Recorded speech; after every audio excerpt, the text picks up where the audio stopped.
it's been going down all day.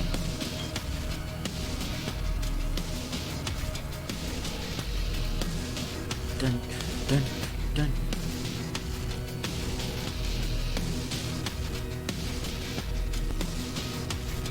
Dun, dun.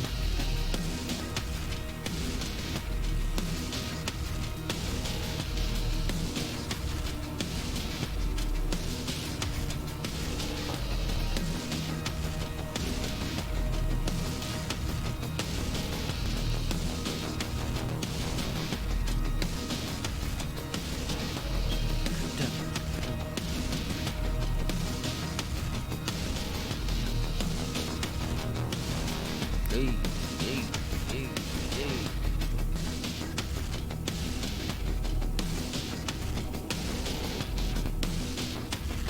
Dun, dun, dun, dun.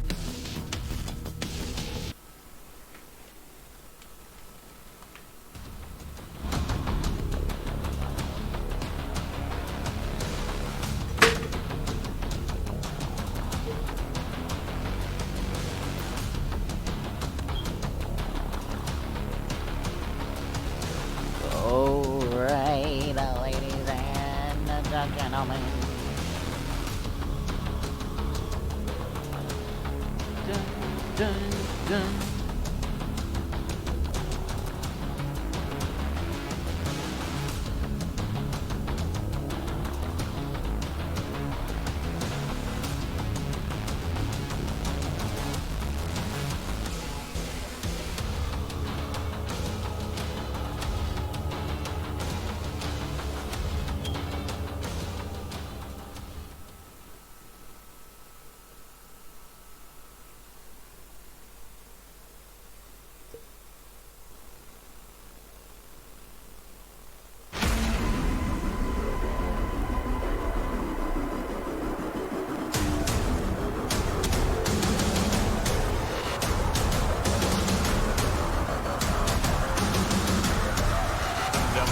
There's no chance to breathe.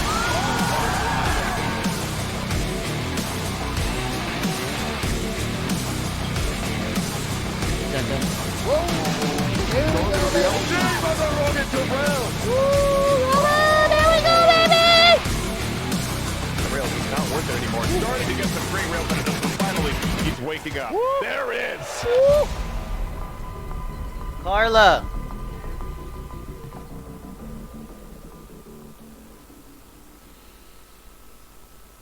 Hello America and welcome back to the Quake Pro League, where we're slotted in for week 5 of the American Ensemble that is going to be absolutely incredible. I'm joined of course by the magnificent Ketchup, one of my two favourite condiments. How you doing?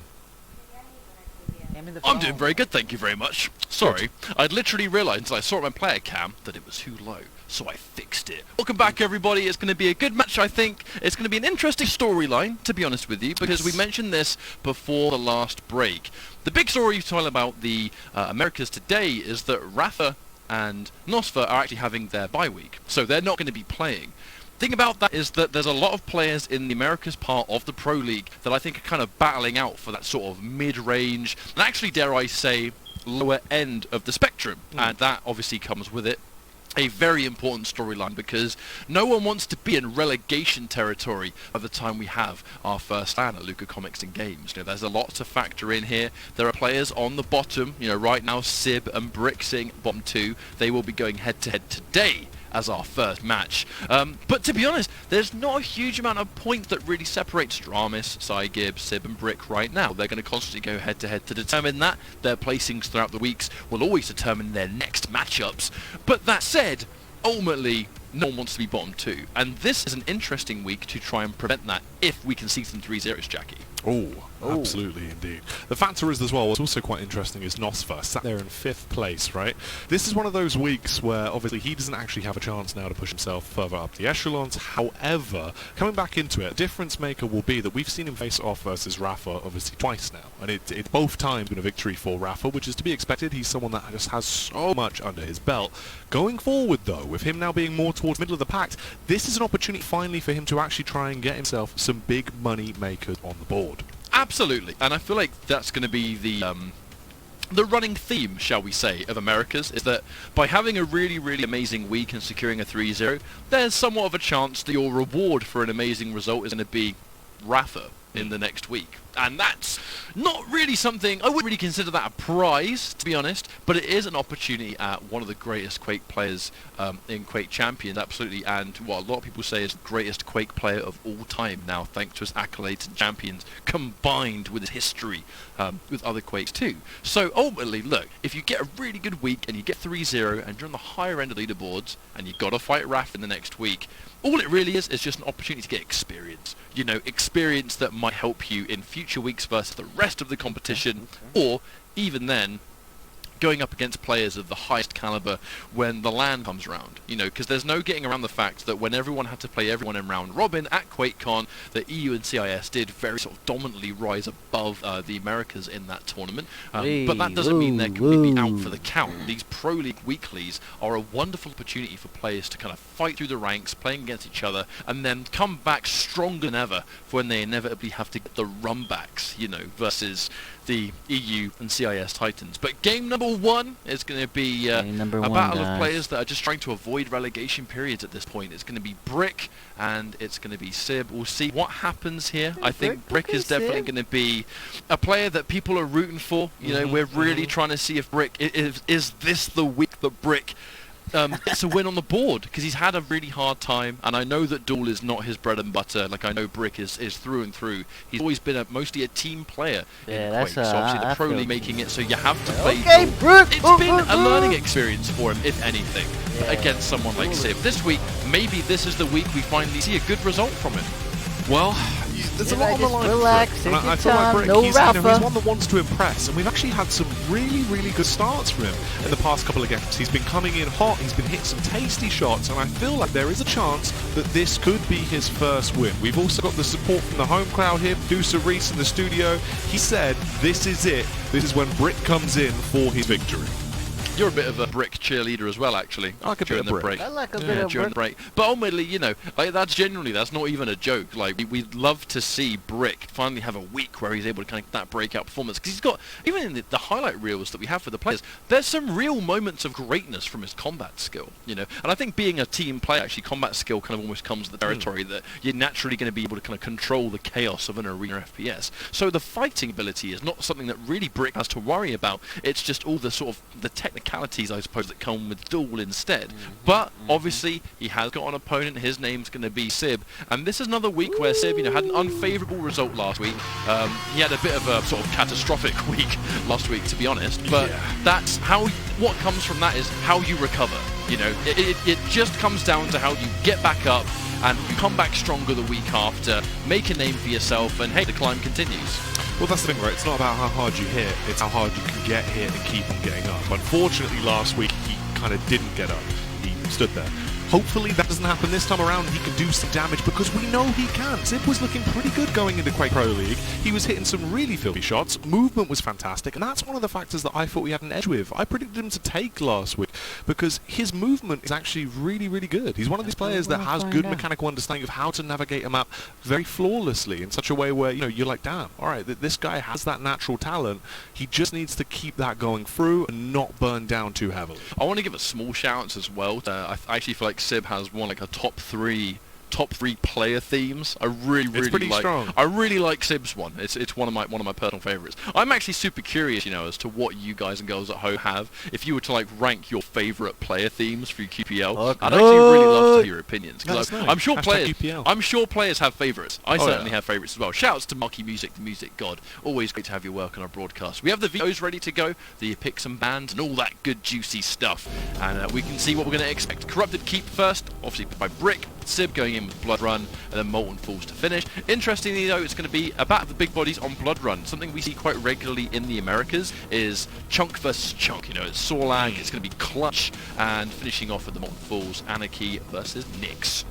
Well, anything that allows Sib to obviously show off his movement benefits is fantastic to watch, right? So clutch coming in, that's going to be nice. It's not really going to be anything that's going to blow you away. However, it will show you some of the strengths that he actually has that he can come through when he's very, very fast into that. Sorlag, obviously a classic. You can never go wrong with a little bit of a spitter.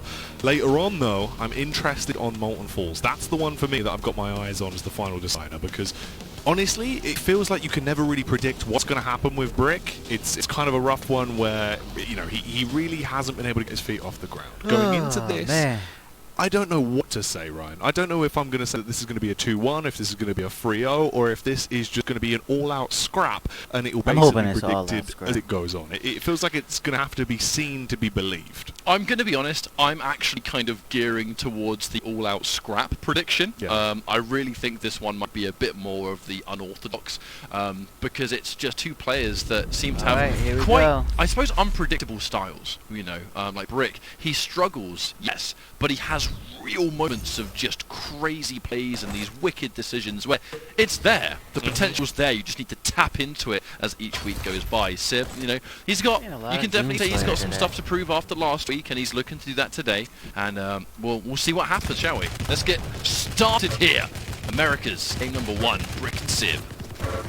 Let's get ready to ramble as it kicks off. Sib already going to have some sparks flying. Not the sparks he wants, though. Not the ones of victory. The ones of pain and punishment. As Brick beats him down to open it up. Oh, that was actually a really cinematic attack. And now he's trying to beat him towards heavy.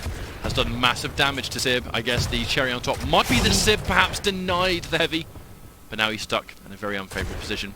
One of the hardest places to survive. Some days there's chokehold. Thankfully the dire orb's in play to get him out of a bad position.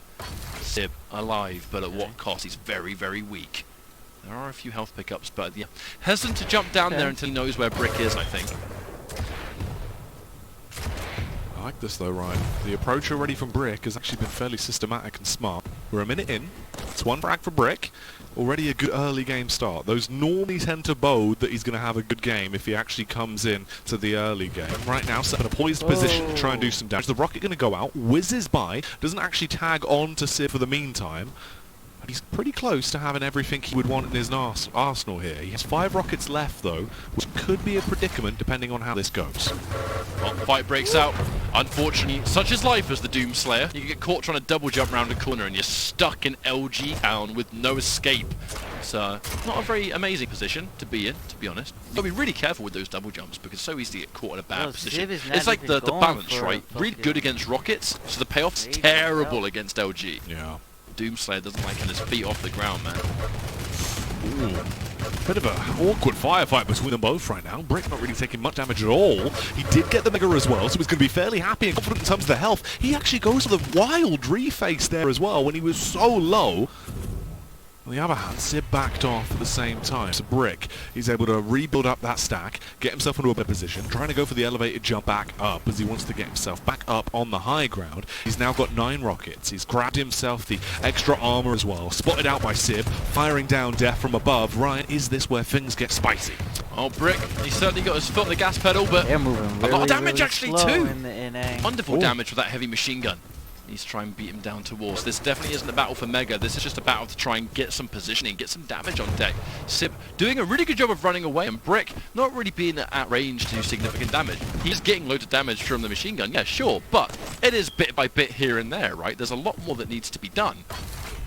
Brick maintaining a solid stack, and you know, Sib, he's not trying to give himself up, you know, super easily, and that's one of his plays, is that he knows Brick's a lot more stacked, so he's not making it easy for him to just pick a fight, get a bunch of damage. You're noticing Sib is always outstacked, but his LG there a little bit better. Oh my Brick quite goodness, weak now, you're supposed to fortunately. push that, He is going to be near Mega. Not going to have time to get the heavy, though, if he sits here and waits for it. Ooh. That could have been nice. Had the audio cue, just pulled the trigger a bit too early. He had the right read, though.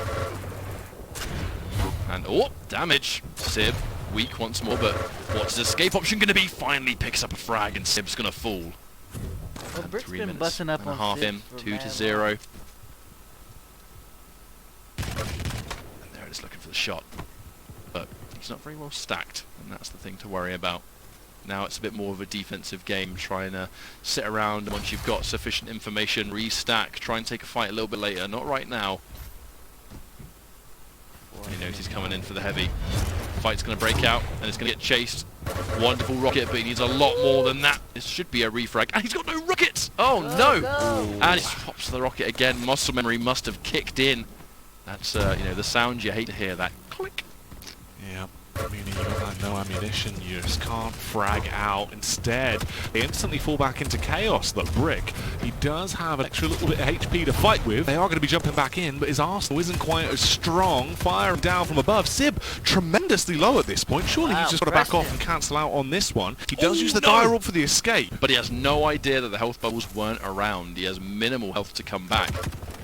If Brick had a little bit more, I guess, hindsight to chase, he would have probably been able to take it down, but he opts to try and get a little bit of control instead. And with the control, he used a rocket to make it 3-1. And here we go. Brick looking good, actually. Is this the time we start to see some maps falling through the crevices?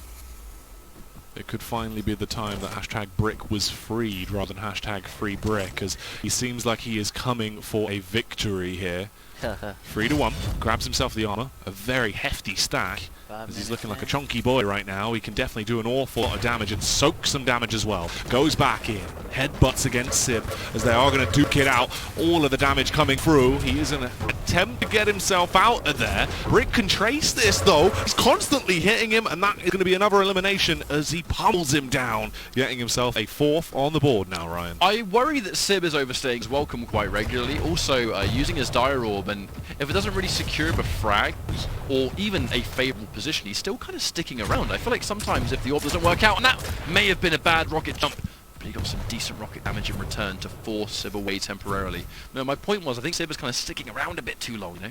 Yeah. I like to see him sort of run away a little bit when he knows it's going a bit south. He's kind of giving up some of these frags, and he's not hitting his mark. He's not hitting rockets for huge damage. He's getting out LG'd almost every single time. We see there's still plenty of time to make these adaptations though. And will it be enough? Caught in the air! Rocket gonna miss though. Once more Brick. A common issue though, ammo conservation. He's been out of rockets more than I think anyone we've seen today.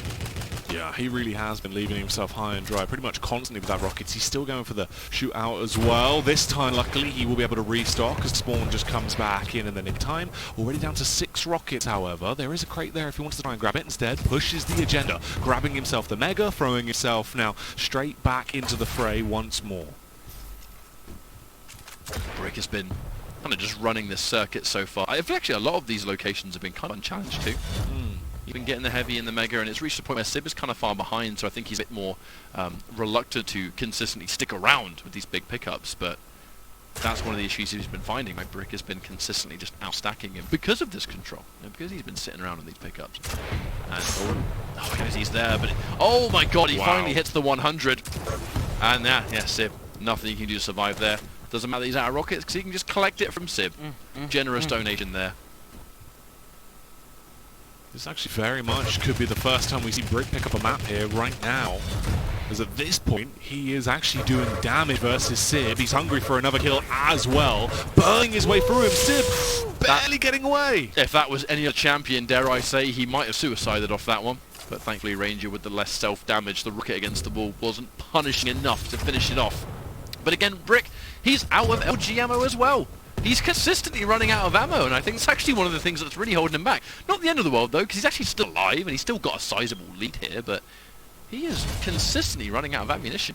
Oh, the spam coming around, trying to make do with what he can out of the weapons he actually has available to him right now. Sib, instead, going on a bit of a mission, a scavenger hunt, if you will, to try and restock himself. The rockets are coming down and bombarding right next to him, and that's going to be a direct hit as well, as he gets KO'd by Brick. Looking real good for Brick right now. Less than 2 minutes on the clock. A chunky lead. And Sib just really, I think, struggling to maybe find his footing here. I feel like this is essentially what's going on is just Brick constantly just waiting for Sib to go around corners, land some rocket damage, going for the kill. I feel like Sib has been playing from behind even before there was sizable frag difference. You know, like Brick's been the one in control pretty much the entire time. Yeah, I feel like not too much time left at all here, right? And it is going to be rough if Sib's going to do anything. This should very well be the map secured, done and dusted, and put in the bag for Brick, as all he's got to do is basically sit and wait to finally claim his prize and get that delicious taste of victory. Yeah, it'll be, if anything, a momentum shift, isn't it? You know, I think if it reaches a point where you're pretty unsuccessful in Pro League, any win that you can get it's just good for morale, and he gets a trade. That's just, if anything, good morale for Brick, and maybe a little bit doing for Sib, where look, you finally have a chance, and bam, there's the rocket stolen away, so you can't even stop the bleeding. You know, this is definitely a map that needs to be kind of erased from Sib's memory. And he gets surprised to, even in that situation, takes the damage and was kind of struggling to see where he was taking the damage from. This should be a frag, Brick's going to fall, but like I said, 30 seconds on the clock, loads of frags left to go. This should by all accounts be Brick's win here. Yeah, there's no way he can really turn this one upside down in his head. He might be able to at least make it a little bit closer, but that is basically it. And that's not even going to happen. Brick will overthrow him, hit him with a backbreaker, and leaves him lifeless on the ground. Or could be the potential for a ring out here, though. This is getting very close to the mark, but it's another kill for Brick. Brick is on a roll right now. This should, by all means, end on a 3-9. Unless he gets one more direct rocket, but yeah, he's not going to make it easy. This game's going to be over. Brick gets a win. And if anything, yeah, it's just a matter of just saying, look, we're in a position to get some wins here. It's better than nothing, and let's try and take with this what we can. Because again, it's worth mentioning that for me, this is a battle of just players, two players that could definitely, I think, be in sort of relegation territory by the end of this. And if you can avoid that situation, you know, I think a 3-0, for example, let's say on all accounts, maybe Brick can get a 3-0. That's automatically, he's kind of sitting at the bottom of this leaderboards with not a lot of points. The moment you get the bonus of a 3-0, then that's instantly, it changes. You know, it just completely changes everything. But that's on account of maybe a 3-0. We've only just started this series. Yeah, I've got to say, tidy play from Brick. I feel like he was actually the one that was the dominant force throughout the entirety of the map. Sib looked a little bit unsure of himself in some of these fights. Yeah, like overstaying his welcome a few times, sticking around a little bit too long, giving up a lot of damage. By the time he decided to get out, it's too late. You know, he's taken too much damage and there's no escape. But yeah, that was just one map. Should be going into Blood Run now, and I do think I do strongly feel that Sib has the champion advantage. We're going into a Blood Run. Sib has selected Clutch. It's going to be Clutch versus Sorlag. I will always rate Clutch on this map. I think he has a distinct advantage versus most, if not, you know, if not all champions. You know, when Clutch is on a map he works on, it feels like quite a few champions can't really bring to him. And if you're in the hands of someone nice and capable, then it's just an advantage to have, especially in a competitive setting. Maybe this is the key to give Sib a map win in return, make it a 1-1. Yeah, well, it's the fact that, you know, right then and there, that is the first win we've seen for Brick so far over the course of this Quake Pro League, so it's a start. It's a base point that he can now build from, put himself potentially even deeper into the runnings, right? You know, we're saying this one could be a 3-0. You know, he's got to walk before he can run. That's the opening at least, right? You finally got a map on the board. Actually looking pretty darn good. As we've said, like, as the weeks have gone by, the early game from Brick has looked pretty good. Like, some of the rails he's been hitting have looked sick. Some of the way he's actually been approaching the game has been nice to watch. The LG looked on point there. The rockets were hitting quite nicely. And then to top all that, it's the fact that Sib doesn't seem to look like Sib. I don't know, it's weird. It does feel like he's kind of put himself in a box a little bit, maybe. The confidence that he did have just doesn't seem to be coming to light. Yeah, it kind of looked a little bit like he was kind of unsure of himself in a lot of those exchanges where he would kind of almost like half commit. Yeah. Like a lot of those kind of situations almost kind of look like half commitment, where he kind of decides to go for a play, doesn't really look like his heart's in it, and by the time he kind of realized, maybe I'm not going to do this, he's taken loads of damage and he's kind of stuck in no man's land. Yeah, he takes a whole bunch of damage, and Brick just collects, you know. Whether that continues to happen, I guess, remains to be seen. Map 1 can sometimes just be so write-offable. If that's even a word. If it isn't, I just invented it. It is now. It is now. It is now. But yeah, if it's map number 1 and things weren't favourable to you, then discard it. It's useless information, and you've got 2 more maps left to go. Yeah, well, you can't, that's the thing, right? Especially as Quake being such a mental game as it is, if you try and get in your own head too much and just sort of constantly assist and go over what has just occurred, you're just going to be beating yourself over nothing. There's no point to approach it like that. For Brick, however, definitely live off the high. You've just taken that first map. That's going to be you a little bit more pumped up. You'd imagine some of the shots you were hitting are already translating back into this one. Sorlag, the main man. Let's see if his boy can do some damage, as already he is landing those rails. I'll actually have you know that Sorlag is a she. Oh, well, yeah. There you go. She's a big lizard lady. She is indeed. She's got good movement, man. I remember it's a far cry from, you know, the days of old, Sorlag kind of ruled the roost for a long time. Yeah. Her movement combined with Anaki's was incredibly dangerous, and now the movement's kind of been turned around into just, you know, map-specific picks. I really love this change in the rotation system. By the way, here comes a full frag fight, and it trades 1-to-1. And it all comes down to the spawn. Oh, what a spawn for Sib. Oh my god, give me that juice. Give me all these weapons. And yeah, Brick, he's going to have to show respect. He knows that if Sib spawned up there, he's going to have the rocket, he's going to have the rail. I've got LG, yeah, but who cares? Uh-oh. Uh-oh. Has got a lot of faith in the rail. And even during the dead time, yeah. Sib doesn't want to dedicate. Very crucial that Brick hit those 2 rails. Oh, this could make it more awkward. They're straight back into it. Look how low he is! Barely alive. Barely alive indeed. Oh no! Too predictable, and Sib using the SSG to full effect. Give me that Daisy. Oh, this is rough, right? Already this one's looking to be kind of the scrap we predicted, I think. Yeah, I was literally be the battle, right? I was about to say the same thing, the full-on like scrap. And he's the rocket jump, not a bad decision. If that rocket hit its mark just a little bit extra, he actually might have seen a frag there. But either way, 2-2, and dare I say a rather explosive 2-2. Slow style though. Both of them instead going to opt to just change the tempo a little bit. You don't need to be as aggressive and courageous as they have been previously. They're tied up. It's 2-2 apiece already.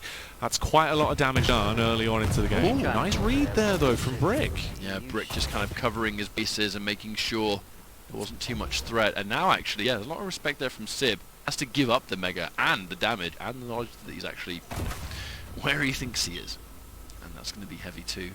Sib for another time giving up control, but I was sitting on the angle, just needed to hold it for a couple of seconds extra and he would have been alright. I think his walking around is making sound though. Brick knows where he is. That jump pad's definitely made noise. Sib though looks very much like he has no idea where Brick has gone. But does that matter? We'll see how much that matters soon. He has somewhat giving up this mega, and the angle that Brick hit made himself hard to rail as often as possible. Yeah, it feels like Sib, he's having a hard time getting a read actually on where Brick's going to try and go. And while he gives up all these pickups, he's out of control, he hasn't got as much stack. They're too heavy, so their stack is identical almost. And yeah, I'm kind of tricky for Sib. He's trying to almost like get some information and he's completely struggling to find that information. Sib pounding his way around, firing out the warning shots, hoping to at least connect something here and do some damage. In the meantime, though, Brick has got complete control of the map. He's stocking up on everything and being able to gain most of the things that he wants to scavenge, do some damage to himself to try and deny the armor pickup, which he should get here still. Always looking for it, and he gets it. Hello. Gets that chunky little seam through the map. That's the thing about this level of play, like those kind of tricks that you can do, the thing about it is that everyone knows about it. Yeah. You know, these kind of tricks, every competitive player that plays this level knows about that kind of technique. So it's almost like the fact that it's I suppose a hole through the wall. I wouldn't really consider it anything other than just a tactic that high-level players can use. They'll have the same understanding. It's just another angle that you have to show respect to. Well, talking about showing respect, this is where they are going to get into a duel. So let's see who is going to come out on top. They battle their way through. Sib definitely with the advantage, even further now as he's landing some filthy rails. Gets Brick incredibly low, but Brick has been able to back off. Didn't have to die today. Taking minimal damage thanks to a nail jump rather than rocket jump. Nice little bit of optimization there from Sib, but couldn't finish it, and that's the problem, is that he couldn't quite finish the frag, giving Brick a chance to restack. That said, the stack is kind of too large to ignore here. Sib an easy pick up there, 3-2. Now we saw base earlier on. We've seen what Clutch can do on Blood Run once the momentum starts to pick up. A little bit of a tag, a love bite, although it's going to be the trade that comes across. Brick with the suicide basically leaves it in a stalemate with nothing really changing as he does equalize it overall, leaving it back to a 3-2. Sib took a lot of damage, undoing most of that heavy. We're now halfway through, and I'm kind of expecting somewhat of a slow one here, Jackie. I think what's going on, like? No one's going to give up too much here, do they? But it's also a matter of you've got these two heavy champions. There's a lot of work to whittle the house down before you feel confident enough to go in for the kill. That said, might have another fight on our hands. Sib has got the movement, missing some of these American rockets, players though. been playing a lot slower than European players. Oh, he's going in full speed ahead! going in for the punish. Still a good match.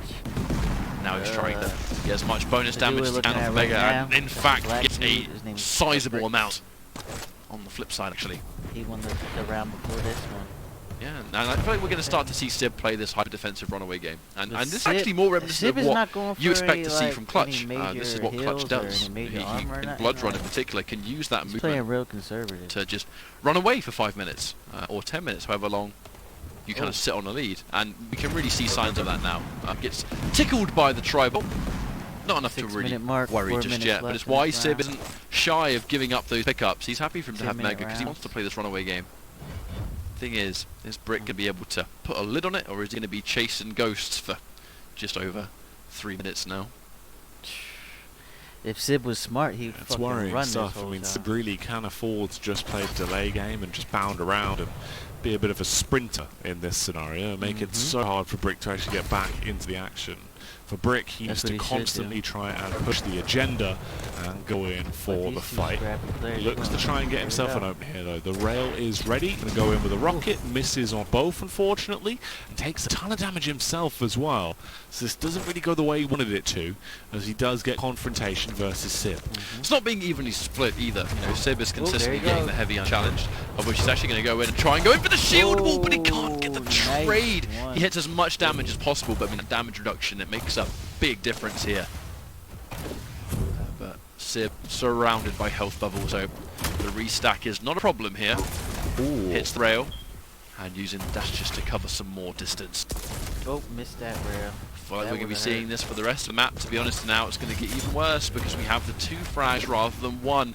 Even getting 1 successful chase down isn't going to be the be-all end-all. We need to get a lot more where that came from.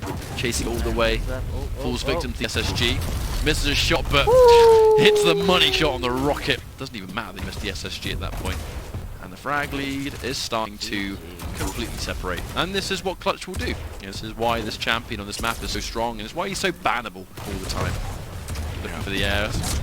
Alright, finally loses a frag. Okay. Okay. Let's see What's if the he's spawn going to going get to back be? in it. Are you going to get Can back in Brick it? Brick? capitalize? There's no shield wall. Brick can. Going to spawn We're not just gonna near act like the he can't, though. nail, it looks like. That's going to be undone. Because Brick can for Definitely sure. can't count out Brick, but the problem is he needs to chase Clutch enough to get this. Hang on a minute. Springs the trap with the acid spit. Better than nothing. It's not a huge amount of damage though. The shield. Oh no! And he chases it because he knows he has to, but it's so risky with the health that he doesn't have. That hurt. And, yeah, Brick going for a bit of a Hail Mary there, saying I'm going to follow through the teleporter and maybe I'll get something off this. But if not, it's a bleak situation anyway. Got to try something. Yeah, I mean, he was going to be in an awkward spot no matter what, so you can understand his thought process there behind going for the quite bold play. If it would have worked out, obviously we would have been praising him for it. Instead, it doesn't really go down like that. Now he's really starting to fall out of luck in the server at the moment, seeming like Sib's probably going to get himself a 7th frag, and it most likely will It end was a somewhere good match around for there Sib. as well, as Brick just doesn't have the 2-2. time to claw himself back 1-1. into the game. So, a split series so far could definitely be Oh, what's on the cards. no! Oh, right as Brick just goes for one of those kind of like prediction rockets, accidentally shoots the wall right as he gets hit by a rail. I think that is one of the least expected suicides Brick has constantly looked at. And there's the combo. Shield wall just isn't a damage reduction. Press F again and you can activate the secondary fire, the super LG. Ooh. Their rails coming back out. Sib right now at this point just looking to try and get a couple of extra frags for the highlight reel, as it seems like it's set in stone that they will split it and go 1-1 at this point. let's Brick, get he the let next it match slip. going. He had a good early game, but unfortunately that time around it was all he had. It's alright, Brick. And It's it's, alright. we've definitely hit the point of no return, so this map's going to be over. Brick. Likely going to be an 8-2, maybe a 9-2 if we can squeeze in at 1 more bonus frag, but let's just get some bonus stats. We're going to try and finish it.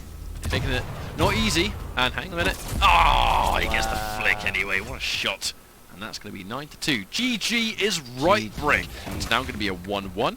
And we're going to Good be in an comeback, Sib. interesting position to see how the 1-1. final map's going to go. It's going to be Molten Fools. It's going to be an entirely different matchup, but yeah, that's why Clutch in the hands See, of a talented look, player is so scary. We saw it throughout EU and CIS, Black and Brick is we picking saw up it the repeat major again help. today Oh, in the but Americas. He Yeah, got just some showing, pickups giving this us the round, too. 101 there of the Clutch movement, of why he has such an edge in so Going many down. different scenarios.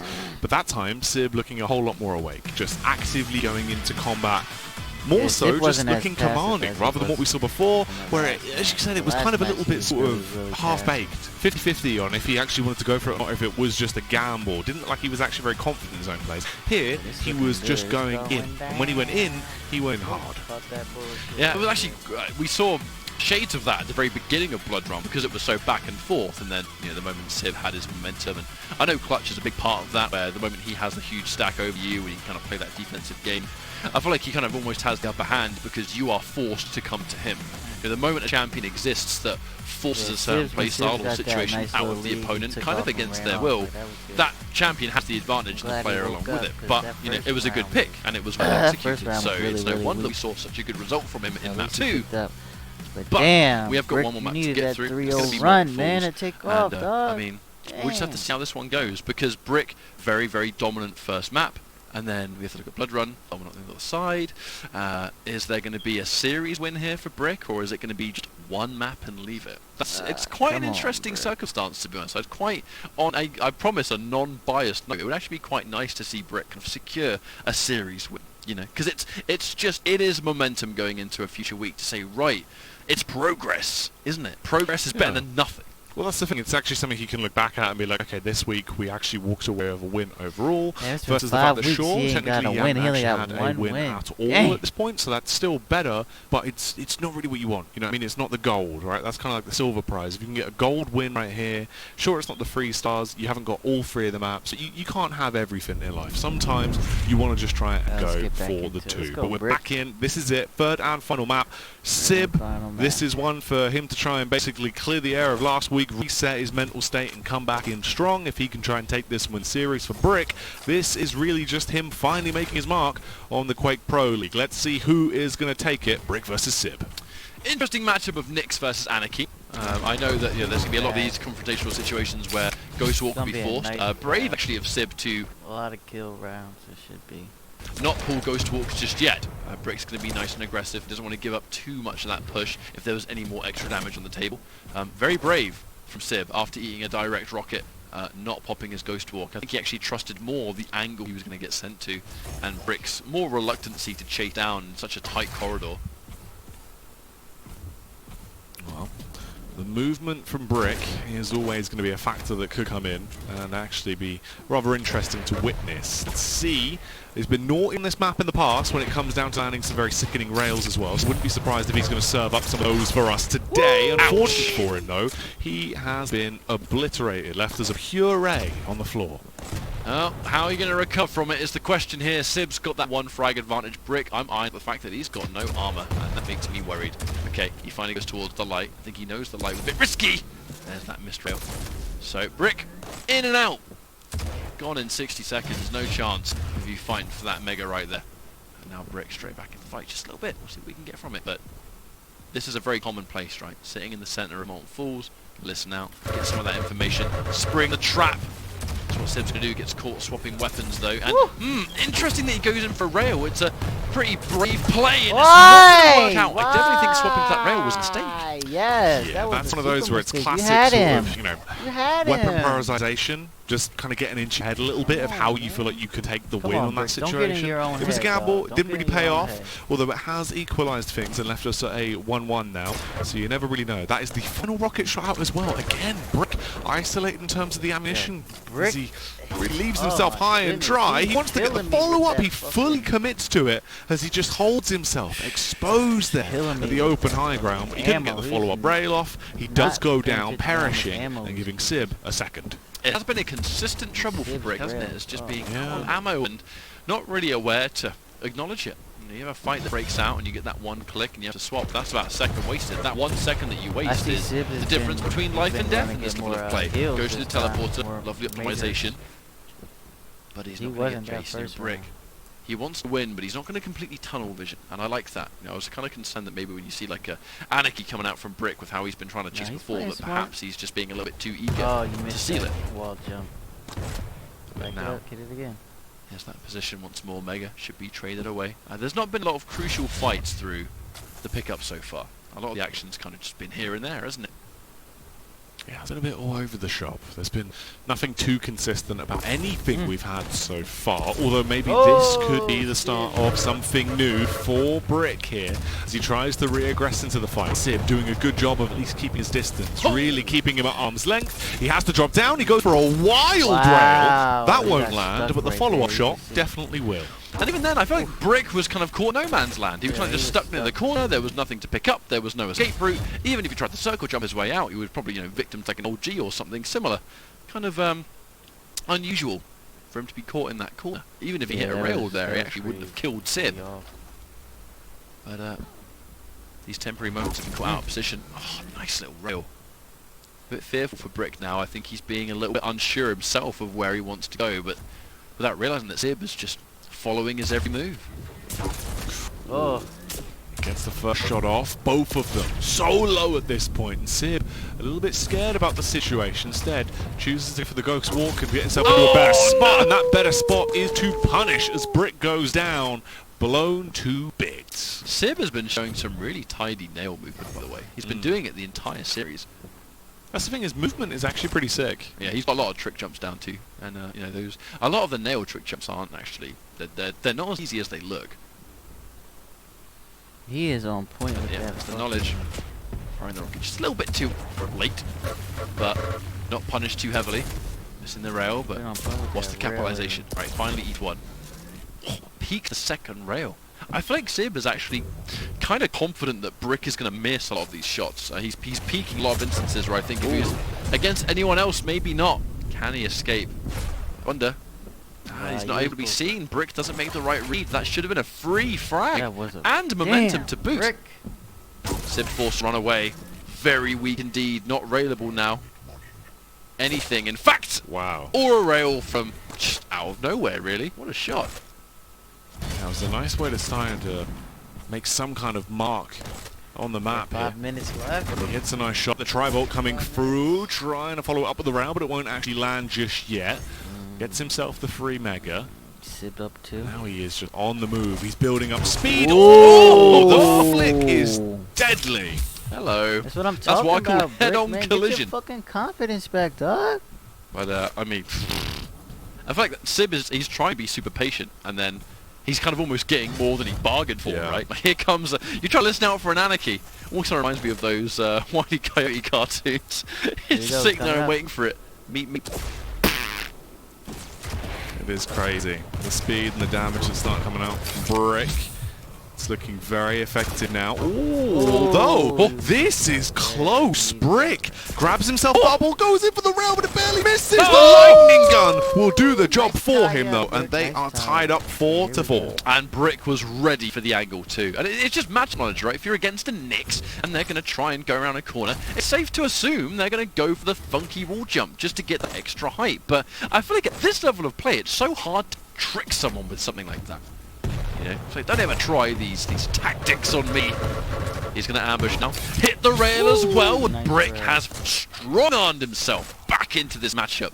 It looked so bleak at the start, but is this where the snowball your effect time. comes into Take your play? Is this time. where Brick finally gets one of the big series wins he's been looking for all of the Pro League? This would be such a result for him. And Sib is desperately weak.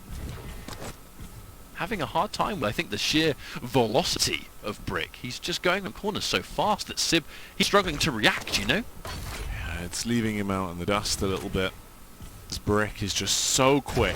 He can waste a lot of time as well. Ideally, that's the best case scenario, is that 3 minutes if they left. don't have to fight, he just burns that clock down so much. So when they do go into a fight, it's nearly towards the end of the game, or, if possible, towards that sudden death, when it'll be a little bit better for Brick on the outcome. Right now, though, they get back into a bit of a scrape, doing some damage. Sib getting softened up. The rocket might actually do a little bit more than you'd assume there. He gets the tag back across. Brick fully all in right now, him, though, Brick. versus Get him, Sib, Brick. as he is chasing.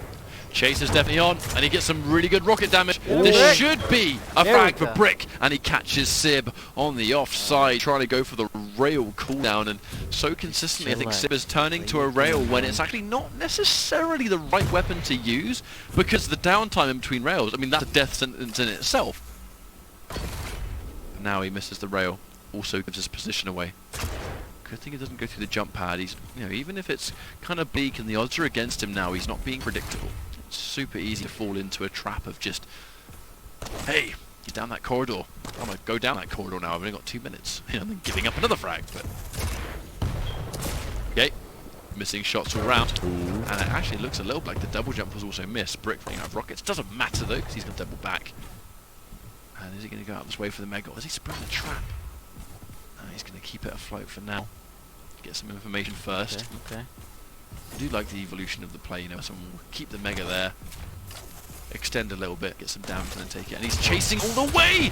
A little bit of an obvious chase and giving Brick time to run away, restack back up. Sib is going to chase it down, but he's taking so much damage in the meantime. And he's going to retreat. More time wasted.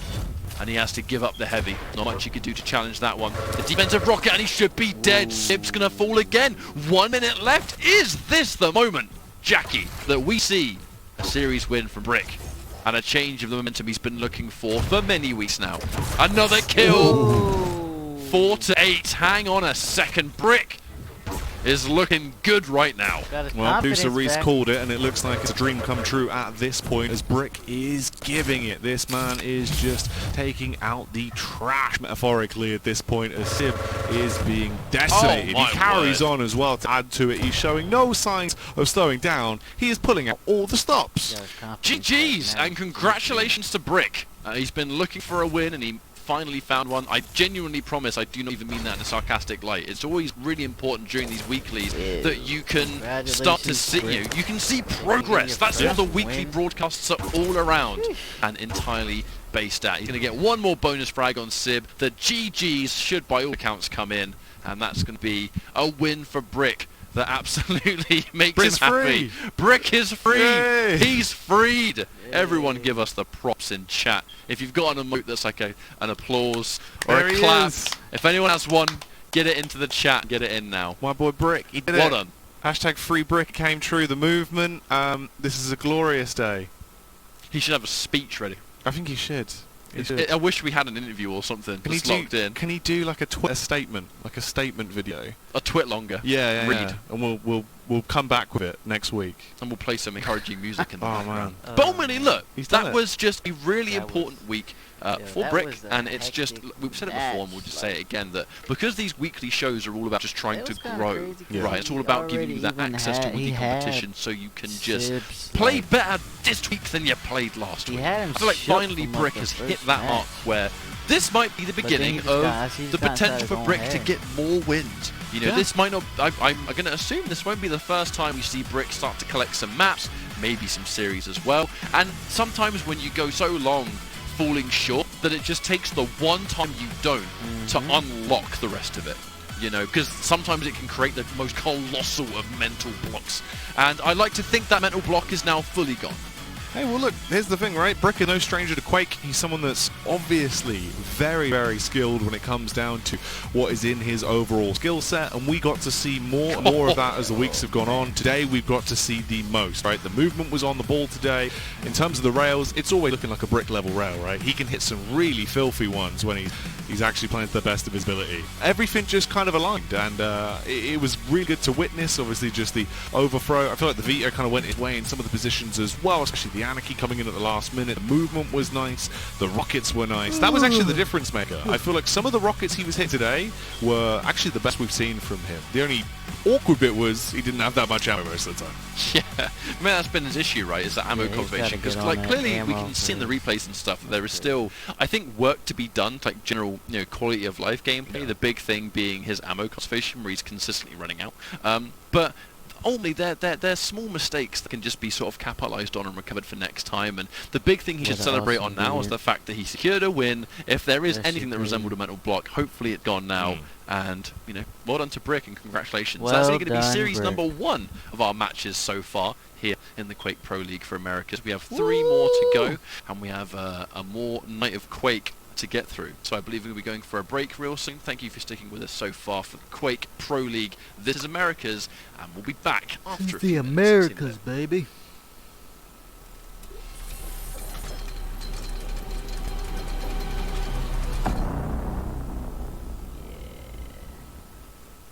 Oh yeah.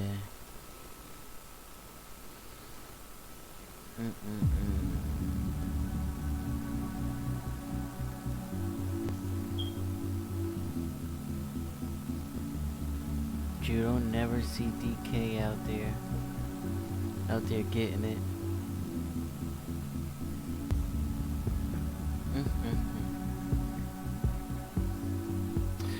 But if you see, like, DR is favored to win this one. Okay. Oh, look at that ascent logo. I haven't seen that around. 3 minutes to the next match starts.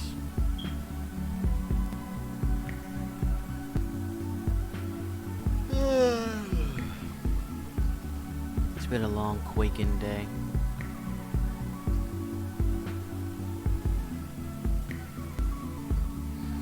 A long quaking day.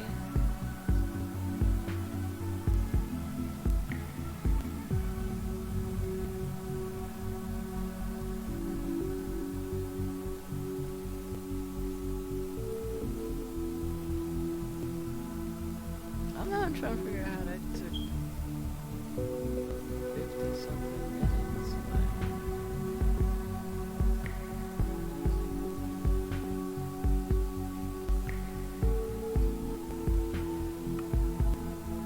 Let's go, boys.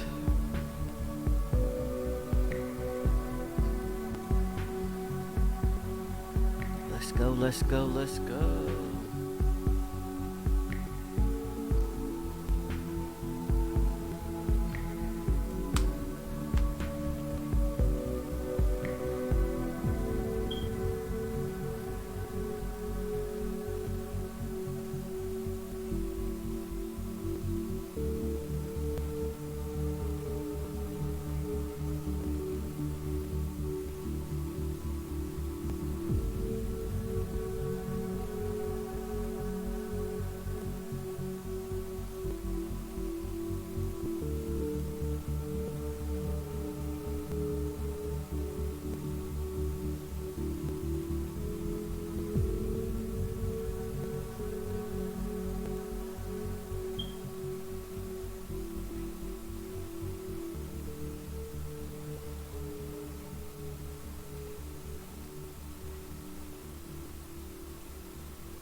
Let's go, baby!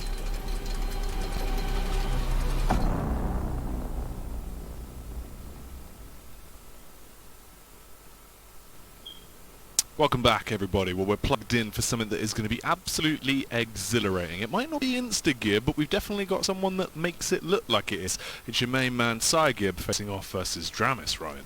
Yeah, and I think that this week is bringing forth what you could consider like a few tests for players, and always an opportunity for players to kind of show everyone how they weigh up versus everyone else. And this week, I think Dramis and Cygib is one of them. Cygib is already a well-established, super dominant, North American player, and his resume speaks for itself. He's had success. He's had some great moments on LAN and all that good stuff. And look, we know that Cygib is damn good, right? Because he's just a consistent high-level player in this part of the world. Now, when you look at someone like Dramis, I think that this is a test for Dramas. More than it is like a chance for Saigib to prove anything. We know this guy is really good. It's an opportunity where he is the projected player to win this series. I think a lot of people predict maybe a 3-0 here. But I don't think he's the one that kind of really has anything to prove here. This is probably going to be, by all accounts, just another day in the office.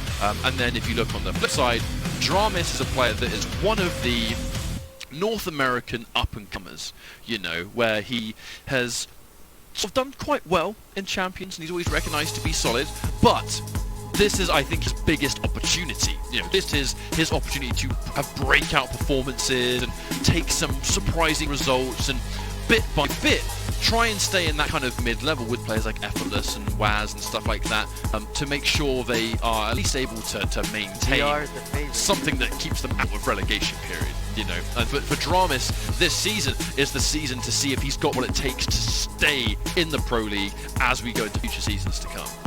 See, what I enjoy about this is I'm actually a big fan of what's essentially Dramas is flipping the bird montage, which is fantastic. It really gets you in the mindset for what he's going to be able to bring to the table, because that's what this man does. He doesn't give a damns, right? You see a lot of players that normally use respect as a way to, you know, take that against their opponent. It feels like Dramas, he plays to his own strengths, which is quite nice to see. You know, he's not one of these players that seems to get in his own head too much. So hopefully he keeps that consistency and just goes in all guns blazing.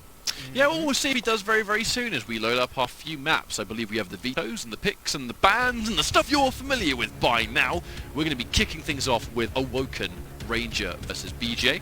And up next, Molten Fools / of course, Dramas is kind of, I think, really spearheading Slash all the way. It seems to be a star champion. I think we see it almost every single week. Going up against the Visor from Saigib. And then finally, the spanner in the works, the new blood, Strog and Pika going up against the Anarchy. But Strog, a bit different to what Strog used to be, movement-wise.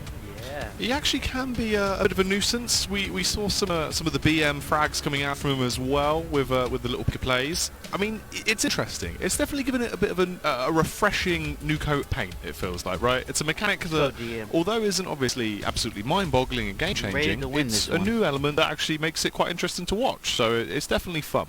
It's nice to see more than Slash sliding around. Yeah. You know, because I think that's one of the things that I was happy to see, that Strog has these changes purely because, you know, the whole nature of pick and ban, that only one person gets to Slash, right? So only one person had the opportunity to have that kind of crouch slide movement. The moment but we've had other champions like Sorlag, Anarchy with very, very similar movement. Man, it's going to be a good one. The exception will be someone like Clutch that has the air dash. But you can almost compare the air dash mechanic to a slightly variation of that from Athena and Hooks, you know, where that kind of instant burst of movement in either direction.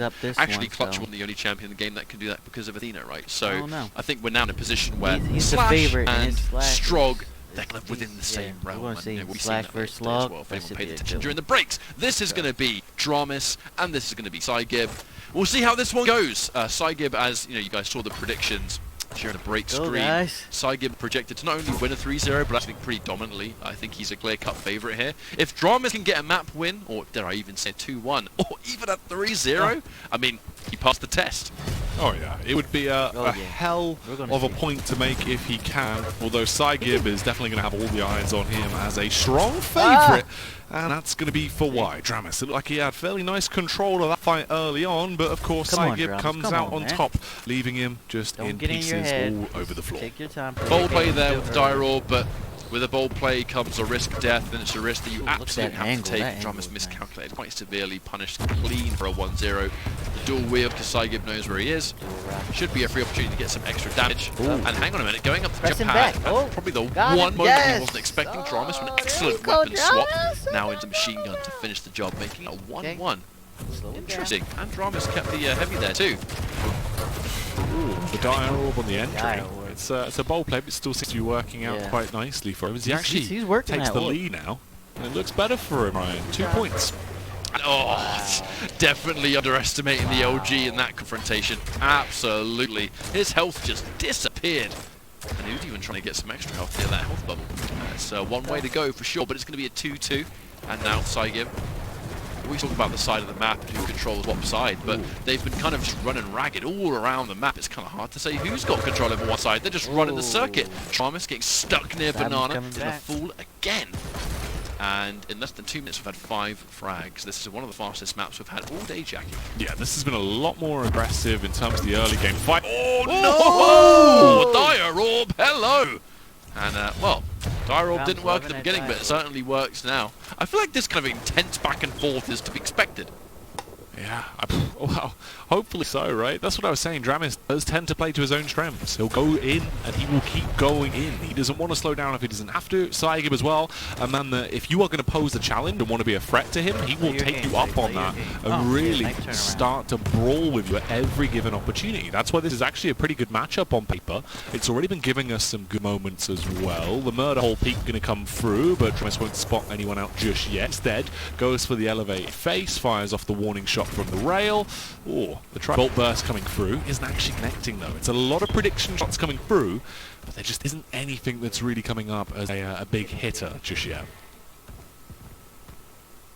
Now, finally, for the first time, we've started to slow the pace down a little bit, Jackie.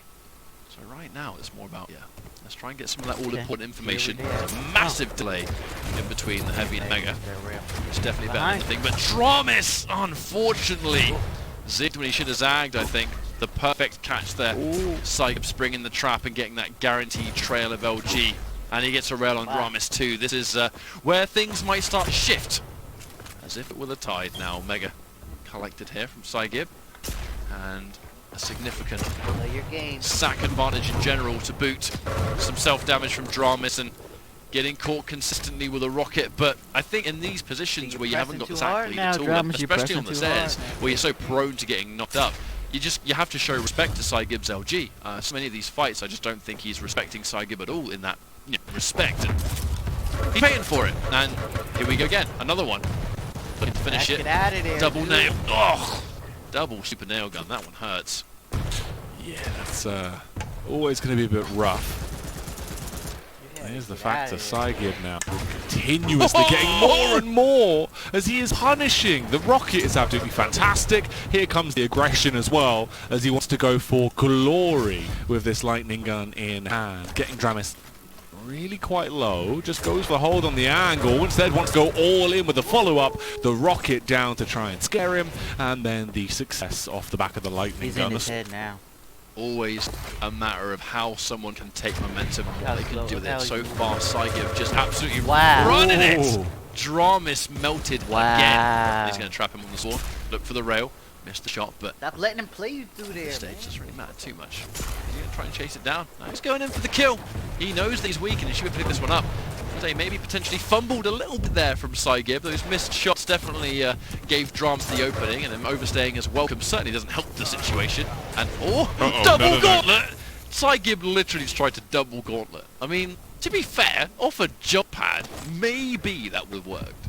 If it did work, that would have been my favourite frag I've ever seen. Yeah, it definitely would have been the definition of a cheeky frag if he actually would have been able to pick it up. But it was denied. Although, he's actually got an opportunity, potentially, to try and get himself back in the game. He is finding kills. It's 9-6. You've still got an awful lot of time left to play with as well. There's 5 minutes of time left on the clock. He goes straight back in. This should be a frag here. If he can keep the chase on, or potentially just land the follow-up rail. Saigib is very low, and he's keeping this one close. That's the 3 mega gifted to him as well. Nearly the fade-away shot as he gracefully glides around the map. And he's looking for another rail. This time, though, Saigib's going to go for the lower ground instead, trying to make himself a little more unpredictable as he navigates Awoken here. And it's been, well, remarkably high octane, because it's constant frags traded. Very aggressive match. A matter of catching people off spawn. Saigib's given up a fair few of these frags because 4 minutes left. He's just getting caught off the spawn. Dramis is going in for the kill. He's not equipped to take the fight at all. Dramis, he's only kind of, I think, screwed the pooch a couple of times when it comes to whatever fight he's looking to take. You know, there's only been a couple of instances where he's gone for an orb, but it's not worked, and he's just kind of died. It's kind of living and dying by how the fight go, rather than anything outside of it so far.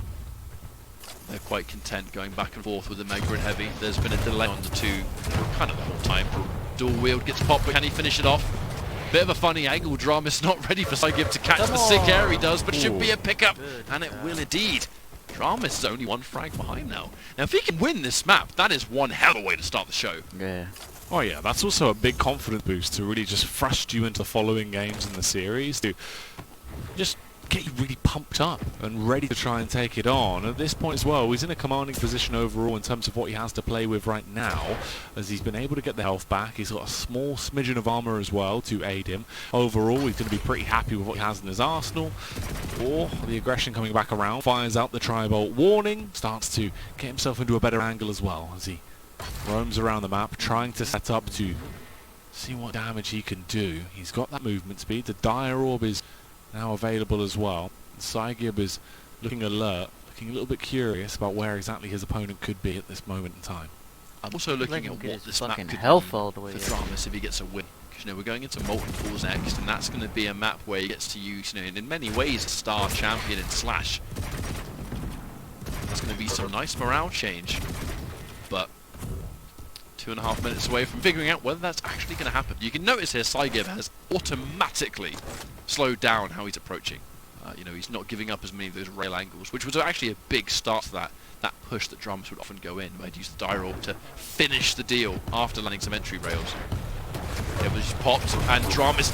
Oh my word, the play! The absolute braveness of that play, knowing that dual wield is available and still jumping into the belly of the beast anyway. How he managed to come off better in that fight, I have no idea. That was The sleeping giant is fully awake right now. Dramas is so low, however, he's got to play the safe game. He's got to back off and get himself in the game in terms of upping his stack, which is what he's going to do. Now he's fine to actually recommit into the fight. He's also got 8 seconds before the dire orb's back up, so all in all, utility is going to be healthy. Fires out the warning shots. He's running out of rails, though. Only 2 bullets remain, so instead goes all in with the LG. That'll be a Kimbo punish that starts to come out from Saigib as he fires off a ton of explosions there, with the rockets blowing up all around him, leaving him once again staggered and low. Direct hit onto Saigib. Oh, this could get awkward here, Ryan. He's fully committing to it as he wanted to try and take the fight. He knows there's plenty of pickups along the way. That missed rail was going to be everything. He might live to regret that one. And the rocket to trade out there. Saigib pushing the advantage, because that one missed rail from Dramas was the skeleton key to just push in and take what was his. That's unfortunate right there. If Dramas hit that rail, I think that fight would have gone in his favour. And now we have to look at what it means, right? The 1 minute warning. He's now 1 frag ahead. We have less than a minute. This would be a soul-crushing way for Dramas to lose this map. He's been working so hard. A reward of a map win would certainly go places. I would. He would be incredibly happy if he was able to pick it up here. And it seems like maybe that could be the case, actually, if he just gets himself back in the game. Dramas looking to see what else he could find. Eventually begins to back off. He's got 30 seconds, essentially, at this point, but he's taking raw face damage. He wanted to open it with a rail, but he's missing them, and these are critical as well. If he was going to find himself in the game, it was pivotal that he landed those rails. Unfortunately, he only hit one. Saigib has negated it as well by being able to locate the armor, putting himself back into a pretty healthy position. Here goes the all-in Hail Mary play as he realizes that he has to completely commit to this. Dramas couldn't do it, couldn't catch up with it, and that will be the victory for Saigib. They keep it close, but Saigib pulling ahead at the end. It was a bit of an unfortunate way to lose, isn't it? You know, Yeah, 10 to 9, and Dramas had been fighting so hard for so much of that. He wasn't particularly out of control. Granted, he didn't get a lot of the megas, but he got a lot of the heavies, and that's where quite a few of his successful fights actually came from. But yeah, I mean, if you're going to win a map, the first map would have been a nice way to, I think, get that comfort zone on the go, going into a map up next where you get to see Slash, which, you know, we've seen his Slash do magical things, and this would have been one hell of a map to win, and just well played from Saigib. Honestly, it was very, very, I think, a consistent pace throughout the course of the entire thing, and then about 3/4 of the way through, the change happened. It was just all about just trying to slow things down, and Dramas, whilst still dedicated to these really bold plays, and most of them worked, Saigib had that last laugh, really. I actually think they were pretty evenly matched throughout the entirety of that map, to be honest. I mean, from what we saw, it looked like that was the case, right? A good majority of it was very neck and neck, constant back and forth in terms of a power struggle. It wasn't just absolute domination on one side and then the other. No, it did look like a pretty close game. So, it's unfortunate stuff that obviously that's the way it closes out. However, more so in the expected campers, Saigib, we pretty much know the level of consistency this man should be posting. It seems like he's still being able to hit that mark. For Dramas going into the second map, it's one of those where, is this going to hit him? Will he actually, take this card and play it too close to his chest? Or can he actually just take it as what it was, a learning experience right now, and give us something better on map 2? Well, there's not a lot of time to reflect on it now, as we're going to be swiftly going into our next map, I'm sure. It should be Molten Falls, if my memory is correct. And, I mean, the question is going to be, how do you sort of recover from that situation? You know, Dramis versus Cygib is, like I said, this is in many ways, I think, kind of like a test for Dramis. And, hey, That if was we're a going good- by it that was good, first man. map, which has only one frag in it, it was 10-9, and there was some crazy plays in there from Dramis that were bold and brave decisions, you know, like super confidence and stuff coming through. Sets up promising things, I think, for the Yeah. rest of the series. But whether he can keep it consistent, that's where I think the test actually comes into play. Because having one good map is one thing, but having a whole bunch of maps go that way, it's hard to maintain that versus someone as skilled as Cygib. Because the other two maps, by all accounts, could be super one-sided. You know? Yeah, it's also sort of how much energy do you actually have to expel there for that close of game, right? Because he looked like he was pretty much really giving it his all at that point. If that's taken too much sort of wind out of him and then going back into map 2, if he just doesn't quite have the same level of pizzazz and shock factor, it might not work out as well. But we know with Cygib, it's the level of consistency that he has that he'll probably do this back to back, right? He's not really going to burn out. But for Dramis, it was a good display. If he can carry on like that, then I feel like we could really have a good series on our hands. Yeah, I think right now he's not really potentially in danger territory. If he can at least secure one map win, I think he can kind of maintain his position as kind of like a sort of like a lower mid-level in the leaderboards. And, you know, for a lot of the players, that's kind of like where they want to be. No one wants to be within bottom 2 territory. And now the week's starting to play out and people are starting to kind of play everyone. We're starting to see where everyone kind of measures up and what their consistency is likely to look like. So if you're on the bottom end of that leaderboard, you kind of just need to be sweating a little bit because, hey, no one wants to be there. And if you can even get one map win in this situation, it's better than a 3-0. And if you get 3-0'd, not only does your opponent gain loads of points, but you get a fat nada. So whether you can avoid that, that's one of the little victories in itself. But it is going to be Visor versus Slash. Interested to see if Dramis Slash can get the job done. Well, the movement is always going to be a treat, so at least you'll have that no matter what. But let's see if the damage that can come out from Dramis will also be a nice little delicacy that is given to us. For Cygib, however, he wants to try and open it up with the early aggression, charging his way into the fight, and he actually gets that initial kill. He must be so low as well. Well, he certainly was, but near rail there's so many pickups to collect. Molten Falls has got certain, I guess, fortification locations that have a nice amount of pickups near them. And now, the speed. It is the control of Slash that I think Dramis does so impressively here with Slash. And he's very comfortable. Yeah, the Tribolt's going to finish it. And I feel like we see this almost every single week. I mean, it's like a rerun at this point. It's going to be Molten Falls and it's going to be Slash. And Dramis has yet to look crazy vulnerable in this situation. I've got my eyes on it for sure. Dramis has been looking pretty good. Like, it's actually interesting to see him doing this well. He's hungry for it, though, and already he delves into the action, tries to take a massive bite. The majority damage done with the lightning gun, and the follow-up, of course, off the back of the rail, as he gets 2 kills now already, just mere seconds into the opening game. Clutch rail to finish the job too. Kind of rail that if he missed it, he probably died. But now, looking at that rail angle, immediately respecting the rocket. And he knows he's over there, right? So he's going to have some mental timing on the Mega to it here. And now we're going to trade heavy for Mega, as always. Pretty sizable delay in between the two. Catching the downtime in between rails. Nicely placed! But Cygib's rockets were placed even better. 2 minutes.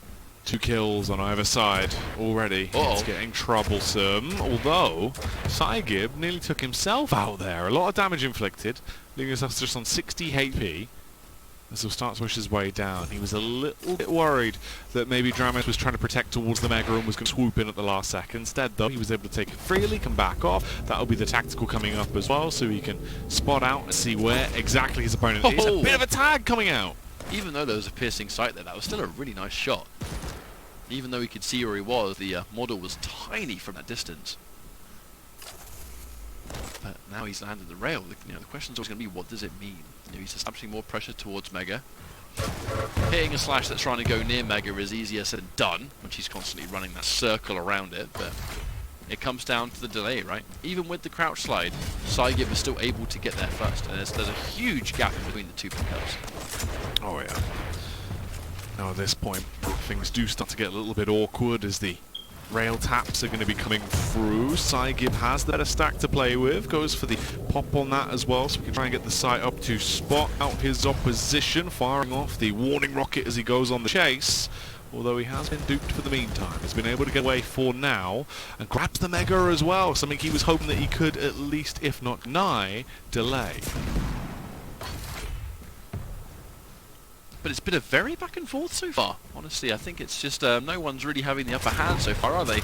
Gets a nice rocket going in for the fight, and it's even harder to land the shots on a Slash that has the plasma trail activated. Not going to be a problem for Saigib, who lands the trap. I actually kind of think that's always a very common strategy. That was an excellent rail to undo the damage, by the way. But yeah, against a Slash that's going to be going 1,000 miles an hour, it's always just important, isn't it, to just sit there and be patient and look for a trap. You know, take a fight on your terms. If Slash is able to kind of get that entry rail, zip in and swap to a rocket, you can see what the consequences of it right now. How it's so easy for her to just kind of land that entry damage, run rings around you. It's kind of hard to hit her because she's so fast. It's very common that we'll see people like Saigib sit there, wait for them to come around the corner, get that entry damage that they can't return, and, you know, work around it. But Saigib forced into an awkward position there. You know, he spawned near the rail. There was not very much to collect. And Dramis capitalizing, and I will admit, this is kind of what I expected to see. If there's one map that Dramis could win, it's going to be this one. Because of just, I feel like he's so comfortable with Slash on this map that I'd always never count out.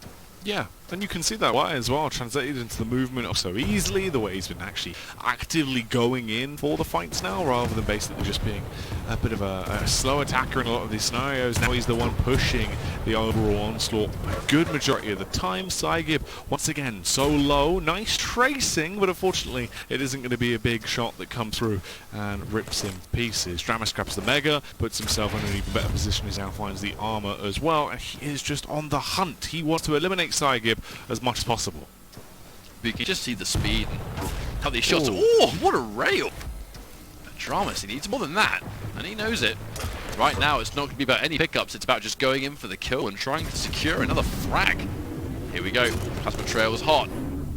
Now all it's going to really do is just beat him to Mega, which, if anything, it's not the end of the world. His control over this movement is so clean to see. Caught on the jump pad, though, gave up a lot of unnecessary damage, went for one of the hard rails, where it was worth an effort, I think. And all Dramis needs to do now is just run a circuit, right? He's got the lead. He has a whole bunch of frags and a lot of stuff nearby to collect as well. You know, there's a lot of health and armor. I kind of feel like this defensive style to kind of just run away the whole time. He's not going to be at risk yet. Oh, nice shot too. Yeah. It's definitely a nice little attack in the rear there. Leaving a bit of an imprint. The fire down as well. That is where the rocket should be able to excel. The death from above. Dramis getting quite low. And finally, he will be removed from the equation as Saigib brings up his total tally to 4 at this point. He'll need 2 more kills to equalize it. We're coming up to 7 minutes as well on the clock. Saigib nearly taken down. Finally will go as well as the rail will rip him a new one. Oh, and it looks to me like Saigib actually spawned in the plasma trail to boot. So much free damage came fresh off the spawn, and a direct rocket to melt as well. That was everything coming up Millhouse right there. He spawned in the plasma trail, took a whole bunch of damage, went around and hit a direct. That was juicy. Saigib turning the tide. Yeah, getting a bit grind of, hey mate, that was a cheeky one. Yeah, this is good. This is actually really, really strong from Dramis overall. The display he's been giving us has been impeccable. Movement's been great. It's all been coming together. Just depends if he can carry on with this or if Saigib's going to get himself a second wind. 3 minutes left. What a shot. Heavy may have been taken, but yeah, that plasma trail got saved for a reason, but it doesn't matter. We still see a rail coming through. Saigib has such on-point accuracy. That's why he's kind of held in such high esteem, but he's eating rails for days. Answers back with the final. And definitely cannot count out. He's clawing his way back, and Dramis missing the shot. He gets caught on the jump pad. I assume, only assume, that Saigib was not expecting Dramis to have that spawn. Well, he's straight back in. The fight never ends between these two. There's no rest for the wicked as they want to just carry on with the constant abuse between both. Dramis knocked down fairly low, but he gets the heal off, whereas the same could not really be said for Saigib too much. He's limited, just having the HP pool to play with. Dramis goes straight back in, overthrows him, and that's now 10 eliminations. That's 10 big juicy frags found, meaning there is a 4-kill difference between them both. It seems very, very scary to deal with the sheer, just ruthless aggression. However, that rocket's not going to hit Smark anywhere near the way it should, so Saigib is going to punish Dramis accordingly. But that's the high risk, high reward. That's kind of what I would put down Dramis' play to, where he's being super in your face, super aggressive, for better or worse. If it doesn't work and he's not hitting the shots he's looking for, he's basically putting himself in harm's way and not being able to out damage, and inevitably he's going to die anyway. We did just see that the last time he fell. But when it works, he'll just delete you in an instant and reduce damage he takes quite heavily, so he can catch you on the spawn, and it's not really a risk for him. Here comes Plasma Trail. Is there going to be a disengage? Dramis continues to peak. He is going to have to concede this heavy though, I imagine. Yeah, Dramis nowhere to be found. He's trying to establish towards Mega now. We are hitting the 1-minute warning, so Dramis can play this defensive game. He's in a position to do it, especially with rails like that. Saigib can't give up that position anymore, but it's going to waste valuable seconds. We're now 50 seconds to go. Time being sucked away. Ooh, Saigib getting once again tagged as he's left fairly low. He was hungry to at least try and get another kill and bring himself up to 8. Instead, it looks like he might just get killed as Dramis again on drive-by skates his way past, says hello, and then blows him to bits. 30 seconds left, looking like one of those points of no return to me, especially the longer this fight takes, especially if Dramis gets this kill now. Doesn't even matter that he's missing his shots. We've got 20 seconds left. He's just wasting time, isn't he? Doesn't matter at all. This should be a win, and a very big win at that, to be completely honest. I think Dramis, it's pivotal for him that he can secure points every week.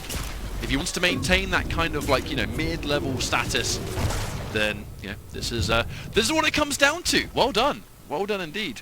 Yeah, it's not a bad way to take it. Obviously you essentially tie it up now as both of you have won a map each so far, meaning we're going into the third and final decider, really, to see who actually overall is going to win this series with a 2-1 scoreline, which starts to make you worry a little bit if you're Saigib, as really we thought he was basically just going to absolutely crush and crush hard. Instead, there was only a few moments of crushing. I know. I know that the prediction was that we were going to probably see a super dominant performance against Dramis, but it just comes down to what we see in the QPL whenever it's Molten Fools, Slash, and Dramis combined. He just looks so comfortable on that map. But I think that's actually where I kind of worry about it a little bit, because if you're really, really strong on a map with a champion combination, if you either don't get that, or you're now forced onto a different map and a different set of champions, and you don't look as strong. I mean, that's an area to work on, right? Is to be super, super multi-talented with a wide variety of styles. Clearly, we've established that this is a style that works wonders for Dramis. We just need to see an evolution of this. This needs to just be one of many dangerous strategies. And I'm curious to see if our final map is going to be an extension of that. This is now going to be a 1-1, so the win is not guaranteed either way. If Dramis gets a win this week, that is a great result. I already think Dramis passed the test. Guy won a map, it was a really good map, and it was well played, and he looked like the man in charge. But now, he's got to finish it. Yeah, and you know what? I reckon this is his opportunity actually to come in and do just that. Going into on the third and final decider, he's been looking pretty darn good. The aim has been actually really on point with a lot of the shots he's been hitting. The rails been sickening.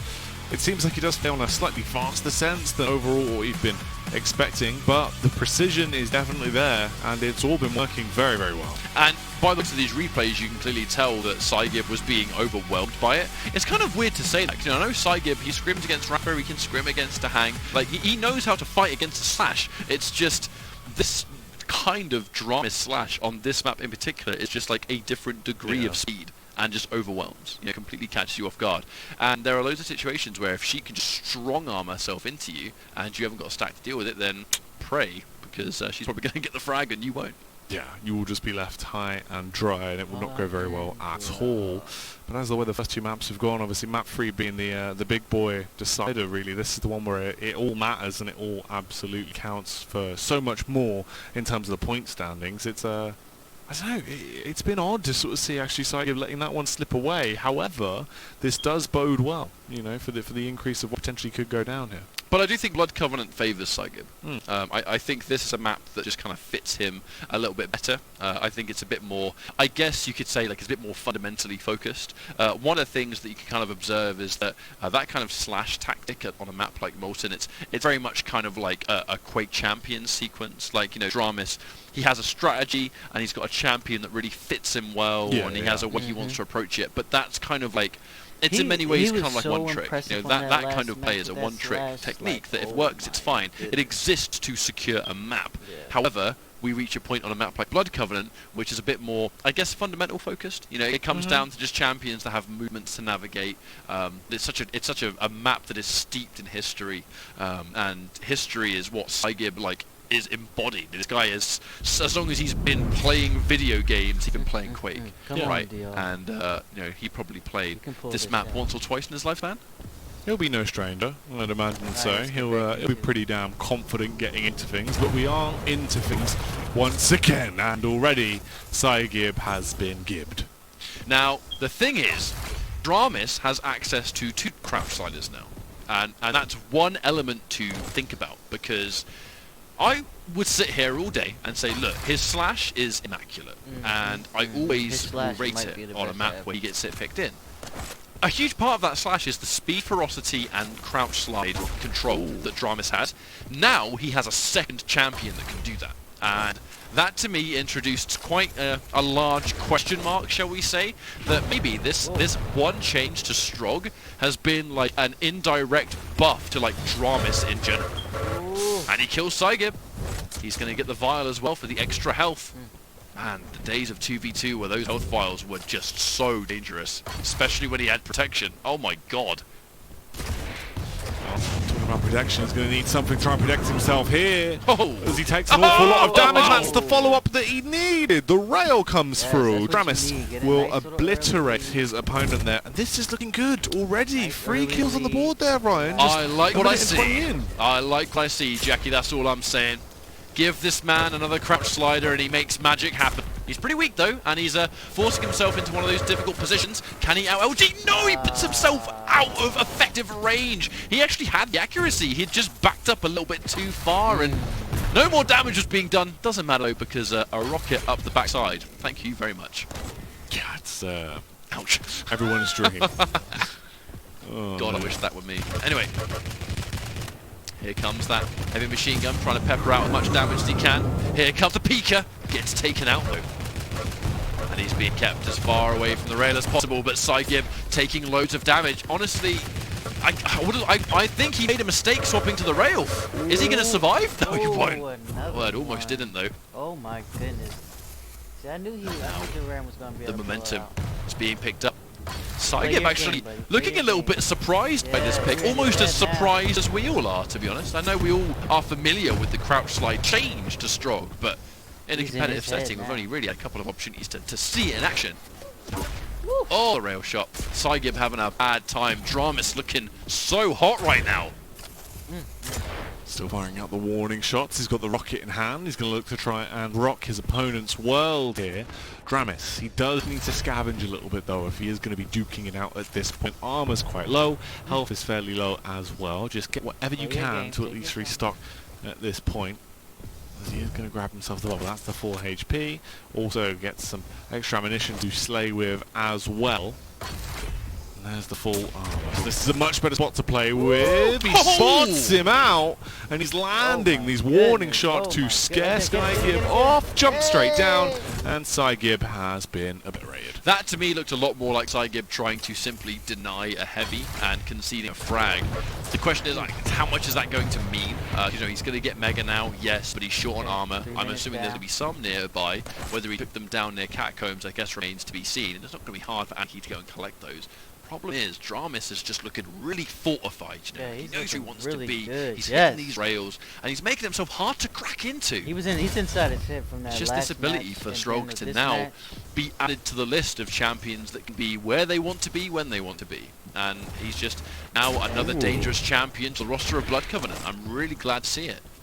Oh, what a shot. Nice little rail. Sick. Looking for a bit more where that came from though. The Mega being taken and the light armor Let's too. see, man. Instantly gives Saiga the advantage. Dramis forced to retreat, overstaying his weapons by a little bit. And he's going to continue to frag for it. Where's he going to spawn? Ooh.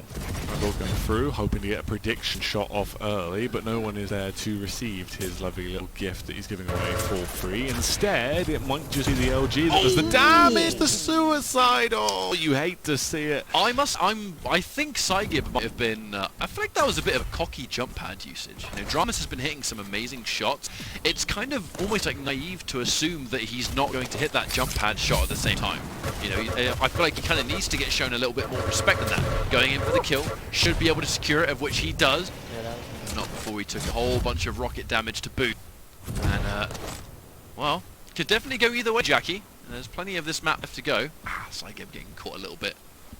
5 minutes down, 5 minutes to go. This could go either way. In terms of the Arsenal, at least he's got the full trifecta there with the rail, the lightning, and the rocket. So this could actually help out Saigib to get back into the action if possible. He does have 5 more minutes, and he is going to be scouting out and seeing where all of these gamers are located. So he has to go on a bit of a hunt, it seems. But now with that 5-minute warning, we are once more in a position where if Dramis wants to start playing that slower game, I mean, the time is now. And thanks to that crouch slide, it's possible. We haven't really seen Pika used too much. You know, there's definitely a time and place for it. Let's not forget that Strog is extremely vulnerable during that state. So Dramis needs to be convinced that he's going to be safe during the entire sequence. And he's not going fast enough to land the jump. That one is a bit of a heartbreaker. He can't quite chase Dramis the way he wants to. And if he wants to rocket jump, it's self-damage. Immediately takes out the Pika.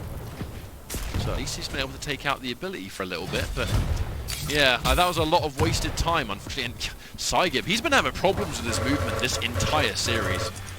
Oh, he got Ooh. stuck. Yeah, Supposed to finish him that's there. rough though. Getting him so low at this point, gonna have to drop himself back down to grab the Mega. He's also got himself the hourglasses to play with. He's going to be able to at least burn off some kind of time to help himself out. The railgun is firing, and kills are being achieved. At last, for the whole 6 minutes of this map, I feel like Saigib has been struggling with his general execution. He's been able to sort of clean it up just a little bit with that frag. He has to get 3 more to even things out. Don't start playing But yeah, too in loud. combination with some shots that definitely look like he shouldn't be missing them, and also movement patterns. He's getting stuck on the terrain a lot. His rocket jumps are kind of fumbling a little bit. An interesting trap location. I actually quite like the idea behind that one. Dramis should, by all accounts, fall here. Ooh. Trying to run, but nowhere to hide, even with the Pika. Saigib knows he can take it, and he's got the stack to deal with it. By no means is this one over. Dramis may be in the lead, but that might be on borrowed time at this stage. Get out of your head. Oh my word! Oh, trampoline! Yep, that's him done and dusted there, as Dramis is just completely on a roll. He's going to be so chuffed with himself right now, especially as he still has more time to murder with as well. 7-4 right now. 7 minutes, 15 seconds have already gone by. There isn't too much left in this one, but Dramis is still looking to absolutely punish as he's firing off these point-blank shots, tagging up the opposition. I mean, we've been talking about Saigib and some of his, I guess, missed execution with some of his movement. Dramis hasn't been having the same problems. You know, his movement's actually been immaculate. He's been landing some out-of-this-world rails. Look at here. Heavy take. And almost like clay pigeon shooting just then. But not hitting its mark just yet. The rocket is very good, and so is the LG. Saigib knocked up into the air and finished easily with the LG. Dramis, like, this looks like an entirely different Dramis. Like, this is not going to be the last time I think we see him play Strog.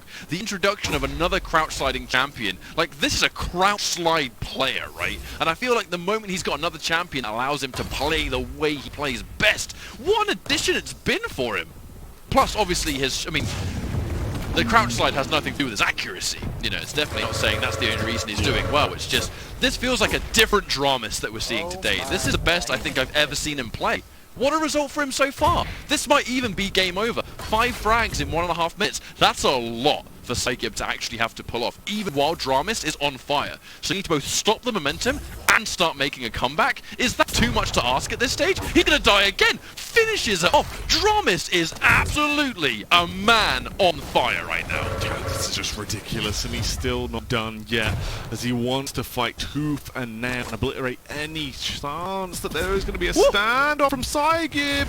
And the elevated angle, the rocket's getting rained down. That's going to be the peak play. Unfortunately, he smashes it into a wall, and he himself gets a test of his own medicine, taken out by the nails. Excuse me, a little bit too vulnerable there.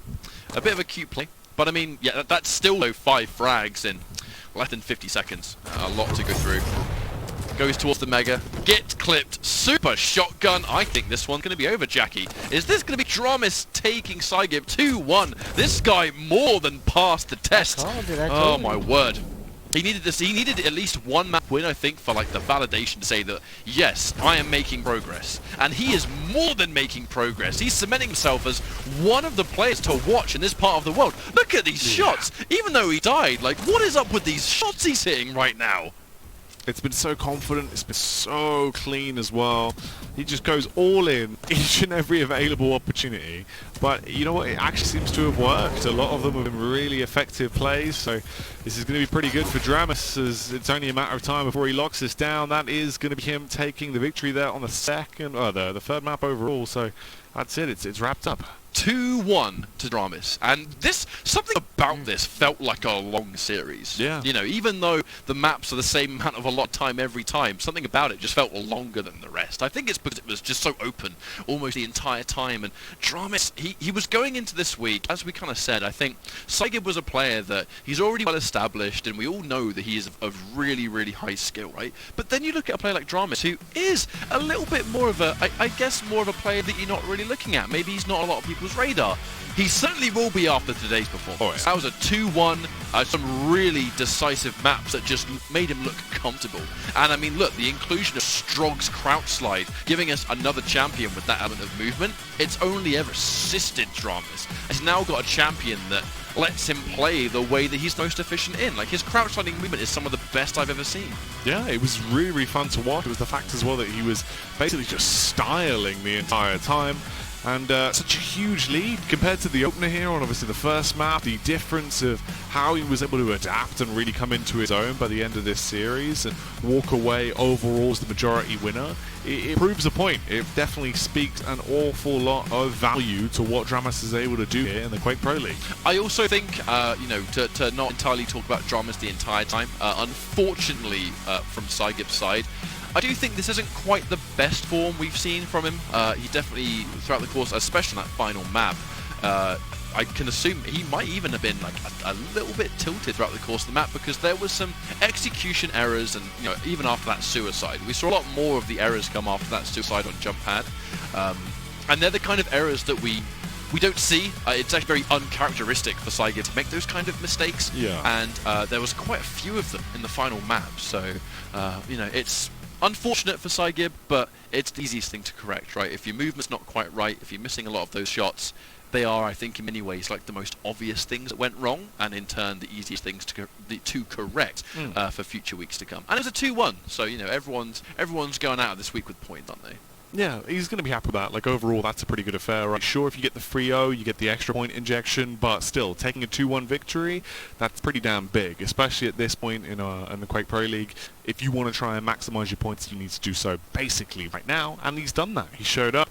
The gameplay was absolutely fantastic. Some of the shots he was landing were pretty down, you know, dastardly really in what good. he was up to. Especially on Blood Covenant. Absolutely, especially on Blood Covenant. And he just gave us a great demonstration of what Strog can bring to the table in the Quake Pro League now, thanks to the changes that came from PT and how they were made in live clients and stuff. But yeah, one final well done to Dramis. Thank you for that, on a personal note, it's just always great seeing players that are always seen to be up-and-comers that just rise. And every week they play, they ascend above and beyond expectations, and Dramis has more than done that today. We have 2 more series left to go before we're done for the night, and while we set those up, we're going to go for another short break. So this is Quake Pro League, this is week 5, and we'll be back in a few minutes' time.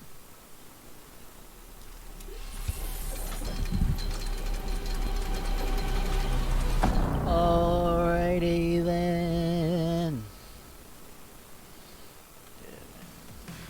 can say so far from watching the EU players, and The cobwebs might be on the map, but he definitely doesn't have anyone in right now. Dusting them off. Back in. It's a rail tag that comes through. Both of them putting themselves basically neck and neck in terms of the HP pool. But Zron, he has the Ghost Walk to play with. Now a bit of armor. Uses it for the aggro play rather than defensive. Straight in. Inside out as he obliterates him. Straight ripping through his ribcage. Oh my god, I think Kilson felt that rail was going to be a 1, but it isn't. 3-0 at the moment for Zron. Sparty at the moment, but Sparty's not even anchoring himself down on the items when he did have control. That rail is fantastic, so is that. Tox is going to go 2-1 up. Slightly annoying for Cooler that he doesn't. Oh my god, that rail. Oh, the follow-up there from Cooler. And he's double triple peaks. That's all he does. That's his game style. Oh my god, it's a direct. And he finds another from below. That is disgusting. Chain just sticking around a bit long. Maybe being a bit greedy, wanting to see what's happening with the heavy armor. oh, you got the pajama party Oh tonight, my right? god! Oh, that sound was. Oh, that was heart-wrenching Pajama for party Chain. tonight. Possible, sets himself up in a nice angle as well. Base could jump right into this, unsuspecting the defensive play. He does get him low, but both of them might actually have to try and back off at this point. This could be risky for Wenger. It could work out wrong, but instead, it's the rocket up. He knocks him into the air and then slaps him straight down with a railgun. What is this? However, he does have his preferred weapon in hand in close range. It won't work out too well, unless actually it does, as he is able to get the aggression through. The prediction as well is beautiful. Sparty, see you later.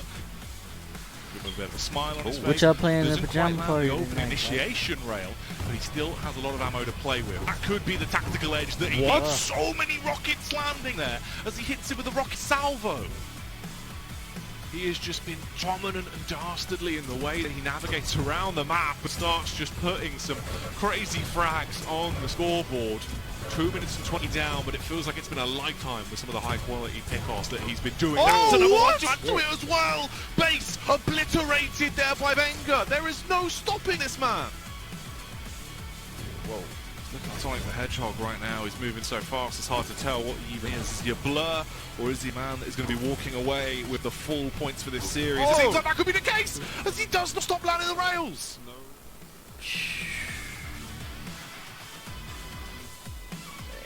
Those top 10 plays were Still not frag going. Dramas his way.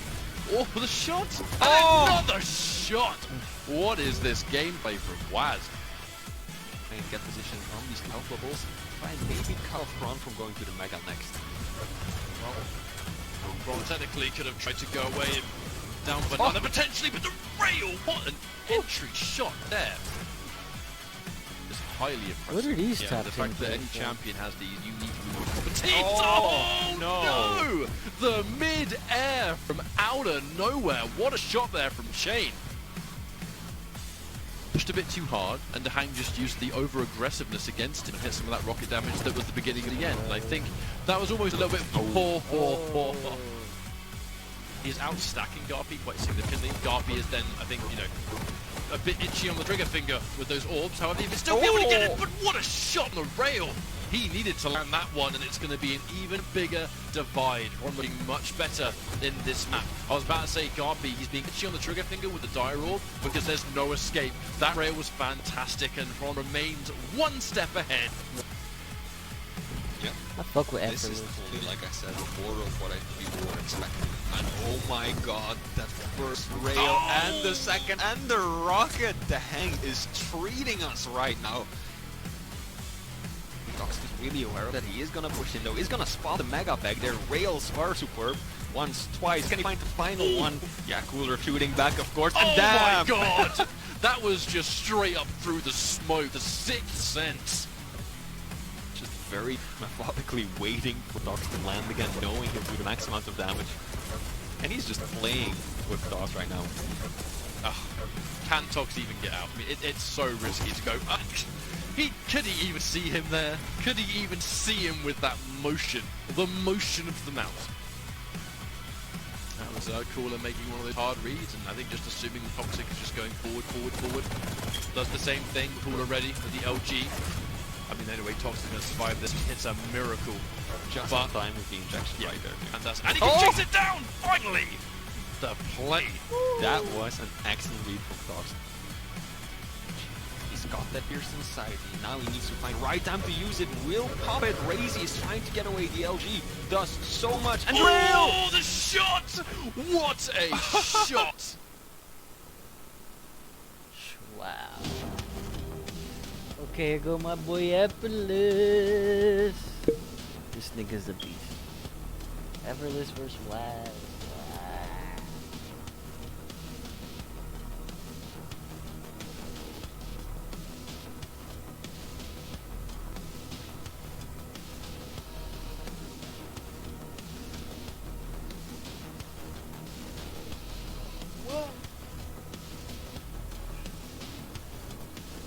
Dude.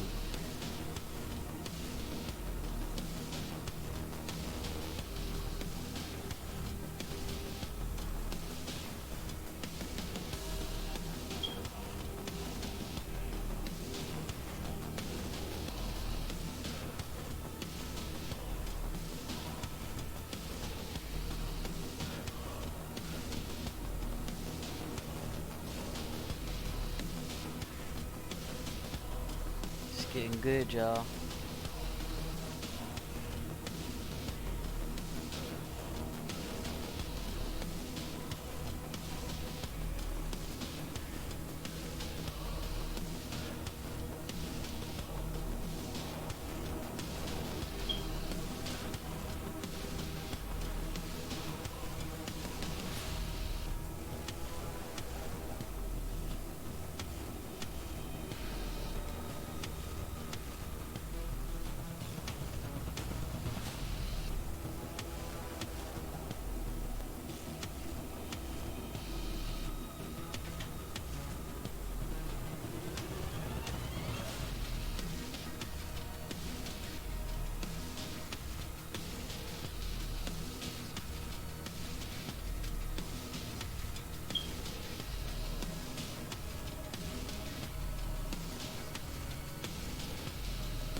Alright, let's get back into the action. Effortless is my man. He hosted that, Effortless was hosting the tournaments yesterday. Matter of fact.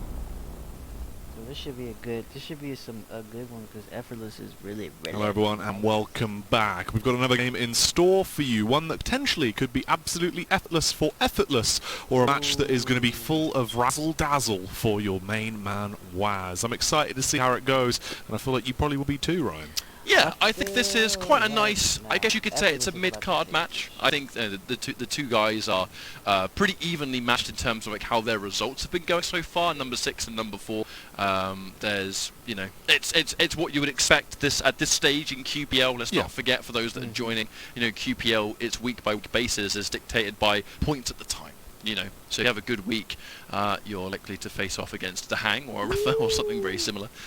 Or if you're, you know, you kind of go back and forth, you're likely to face off against others that go back and forth. And that's very much what this match is between Waz and Effortless. How to call it? Kind of hard to say. I think the expert prediction is actually very similar in that respect, where it's kind of like 2 here, 2 there. But for a quick Effortless, reminder for those that I'm wonder going what the numbers Effortless mean, for all this. it means really is that the player that has the minus I'm not gonna symbols, say the you're gonna difference take in 3-0, frags, the but he expert might take prediction has been 2-1. projected to be. So, you know, the larger the number, or the greater the Shout difference, out to and the bigger Effortless. the I seen that was in his advantage is stream the assumed other to day. be. I So just there's a lot of followed him. 2s here, He's nice. which kind of, as we've seen so far, it's pretty standard. But Waz got some you know, nice shots and, on him too. if you though, look on so the Hang don't- versus Ooh, Chain, for don't example, sleep on him. a -5 He's been alright. is It's been projected to alright. be pretty Alright, damn significant in the Hang's favour. schedule You know, for the and then you got Americas. 0-0. Like I said, the so that one's EU impossible circuit to earlier. predict, I would imagine, is what Fast the pace. expert Boom, opinion is boom, on that boom, one, boom, the boom. 0-0. I But don't know yeah, what so that's generally the sensitivity they TLDR of play it. on. So They I play guess on may something as well crazy. kick things off, have a chat about Waz for a little bit, and Let's talk check out about some of what these to Waz expect in the clips they upcoming about to match. show. Waz is, you know, he had the bye week in week number 1,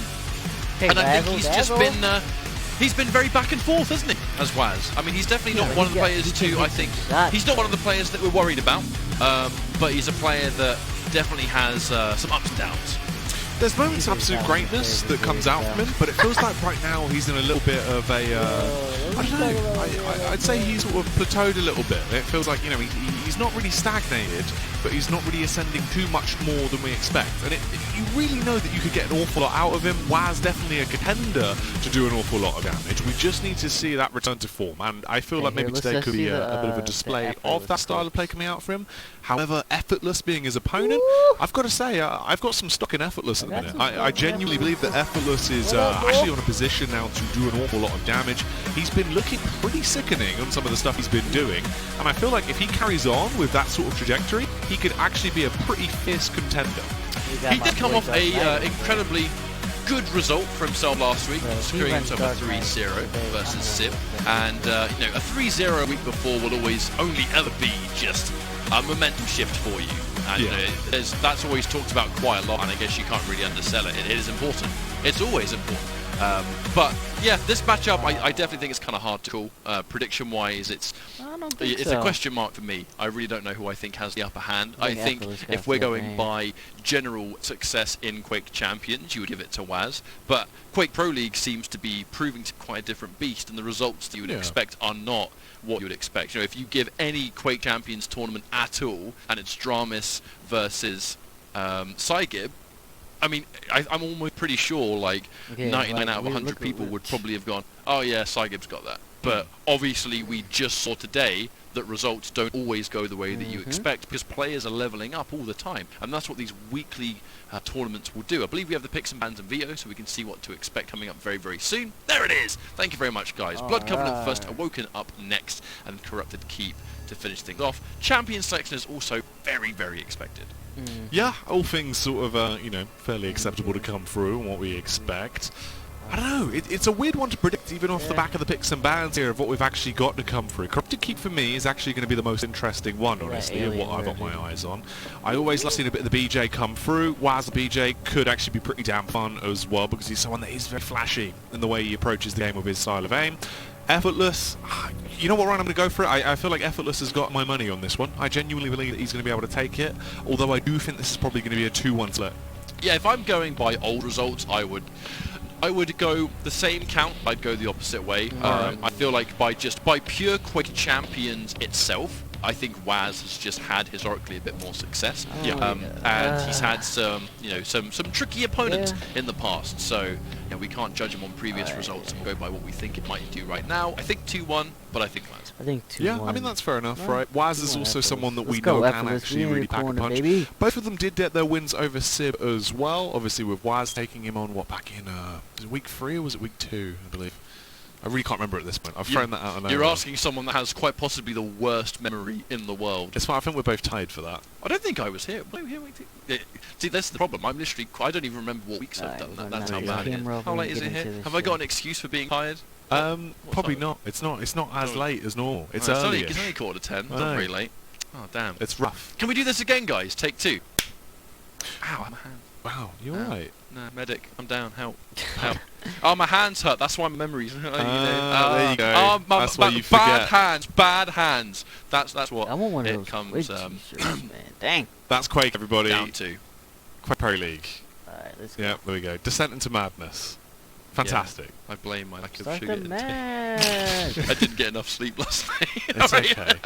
It's okay. I do hope the first map is ready soon so we can cut this awkward silence with a machete. Almost, thanks guys. Thanks for, just hang in there, guys. Just hang in, just hang in there. But I mean, yeah. So I mean, going back to what we talked about at the very beginning, there's the running theme about the Americas today, which I think is just about. There's quite a large group of players that I think will be kind of battling out for what we'll call the comfort zone. Effortless and Waz, I kind of put them on the upper end of that so far with how they've been playing so far. Interested to see how this result's going to go. I don't think either of these two are at risk of relegation, but it'll be nice to see how high they can place by the end of the season, that's for sure.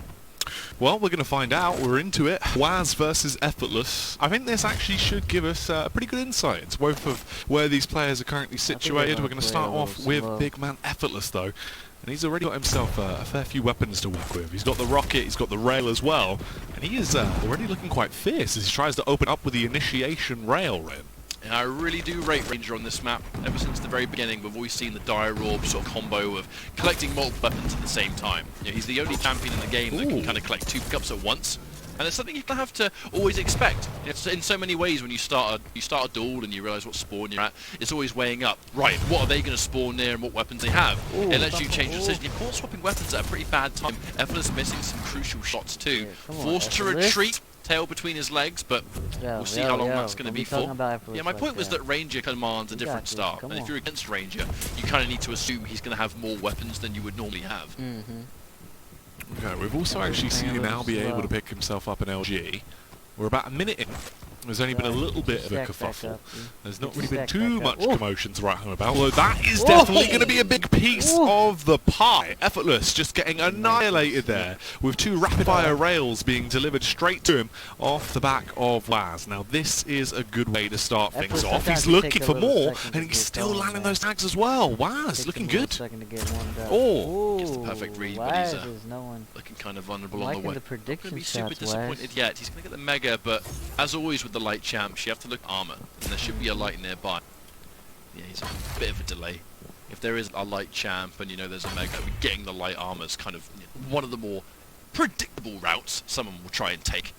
So you have to kind of second guess it a couple of times, only when the coast is clear. But yeah, I think Waz can now start to establish this slow-paced game, which is what he's doing. He's sitting there and he's looking for some information to follow. It's alright.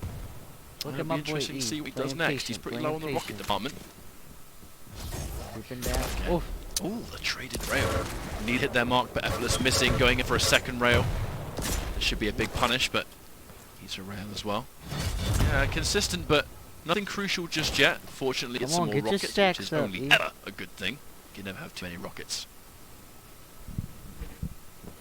Waz right now in a fairly good position overall, as he's just going to be roaming around, seeing what can actually spot out here, firing out those initial rockets, as Effortless starts to put himself back up on the high ground, trading out on the rails, but they're both barely missing, gets the connection across, does tag him, but they're still making this one way more awkward than it needs to be. Waz on the aggressive now. Lost a lot of his armor, still has the HP to play with, though Effortless' stack is way higher. Nice movement coming around from Waz to navigate his way around the map and restock himself. This puts him to a better position, fires out the warning shots, the rocket barely going to miss, switches out the rail, tries to go for the heightened approach as he bounces back up, but Effortless is fancying none of it, although he's still caught on the escape off the back of the rail. We're seeing a lot of nice rails, but not seeing a lot of rails that mean a great deal, and that's actually becoming quite a problem, because the rail is only one piece of the puzzle with these fights. You have to be able to finish it as well. That said, Waz going towards more ammo. Effortless pressing the advantage, but more misses will be punished for a little bit of damage, but once more it's no frags just yet. The thing is, Waz still doesn't have any rail ammo. And that's actually one of the things that Effortless might take as a bit of a win. I guess you would assume, why is he going towards rail, right? Is this guy going to be out? But he's down to just a heavy machine gun so far, and if Effortless can maintain a rail instead, then he's kind of got a bit of an ace in the hole in that respect. But here we go. Should be able to undo it. Get some ammo. Yeah, thank you very much. Now he's actually completely reset across the board as well. Everything's back up, so he's going to be sitting pretty off the back of that. He's really going to be too worried about what he actually has to play with now. Although, you need to hit those rail shots, or do something a little bit sneaky like he's up to now with a downwards dog on the rockets, trying to land those and really rip him a new one. It will get a bit awkward, but luckily the Mega comes out just in time. Waz is tremendously low, and finally goes down. Quite a few of these fights have come across as a little bit awkward, to be honest. There's been a lot of these weird misses. That was not one of those cases. And I almost feel like that was Waz understanding, hey, Effortless and I have both been missing some weird shots, so maybe if I fly in, he's not going to hit it. Bam! Instantly the opposite of what we were all expecting. So, Effortless coming online, if not temporarily. Barely misses the rail, but there's a few more opportunities. Waz giving himself to Effortless on a silver platter. And I think, well, Effortless seems to be reaching that next level. Now it's Waz's turn. Yeah, that was actually really sick. Things are starting to ramp up now. Maximum effort, Effortless at this point, as he's really starting to get into the game. Fires off the warning rockets. It's a big chase coming around. Nice prediction. The dire orb in. Oh, he's so low. Surely he doesn't get away for free, Ryan. I mean, even at that health, he needs health to get away. There's one small health bubble near SSG, but it won't cut the mustard. There's a whole bunch of armor left, and there's a bit of a timer on that, giving Effortless time to run in, maybe even steal it away. If he's quick, he might be too slow. I think it's just about... Yeah, Waz. Intelligently, Waz doesn't overstay his welcome there. If he got ambushed, he did not have to stack through that fight. He would have died for sure. Effortless looking a little bit impatient now with prediction rockets coming out just on the off chance, making a little bit of ruckus as he roams around. Now actually holding, listening out for the audio cue, gets the control of Mega, going to drop himself back down. That's the restock, which actually comes in at a critical time as well. He needed the extra LG ammo, and he might put it to use here. Instead, it is going to be the burst that comes across, trying to just burn his way through the stock that Waz has. That's actually nicely executed. They're both at the same position. Goes in for the angle. That was such an amazing rocket jump, Jackie. That rocket jump was off the chain. And now, can he even turn this one around? The wall jump's going to keep him alive, but barely. Uh-oh, going in, and he chases it, misses the rails, but Waz does not. That was a bit of a cluncher all the way through from start to finish, but Waz is the one that finally takes it. There's still work that needs to be done. It was only one frag, and we need one more. Effortless falls down. And I mean, you set him up, I'll knock him down. No dire orb's going to be used, because it was used to steal away. And just like that, Jackie, it's 3 for 3. How crazy was that sequence? Yeah, that was actually really nice. Pure frag movie level stuff right there. The cinematic that we wanted to see. Oh, they spot each other, and this is where the aggression starts to come into effect. You can see Waz really looking quite confident to now try and go for these fights, realizing tied up 3-3, we're at 7 minutes. If I can get the advantage, push the advantage right here, right now, take us to a 4-3 scoreline, I can then try and go for a delay tactic. Instead, though, he's so low, he has to use it to escape. He can't use it to be too aggressive. It was calculated, though. Holding the angle after he backed off could have worked out well for him. Instead, we fall into, again, a bit of a stalemate. Restocking himself up, finds the hourglasses, tons of damage done from the LG. He wants this one, Ryan, and it might come his way. There's plenty of time left to make something happen too. I definitely think this might be one of those maps that comes down to, you know, watch out for that rocket, Waz. Almost went into it direct and missing the rail. Obviously that's going to be undone damage here. I was going to say, I think this might come down to one of those final frag situations. Because I ultimately, it's hard to call. Are they going to try and take it to sudden had death? that one moment where he just exploded. But, you know, Waz, it's more awareness coming through. He was being a bit careless, and that's why he conceded those 2 frags at the very beginning. Effortless was, understandably, missing quite a few shots, and Waz was like, oh, he's probably going to just miss again, and then bam, you know, sick rails just came out of nowhere.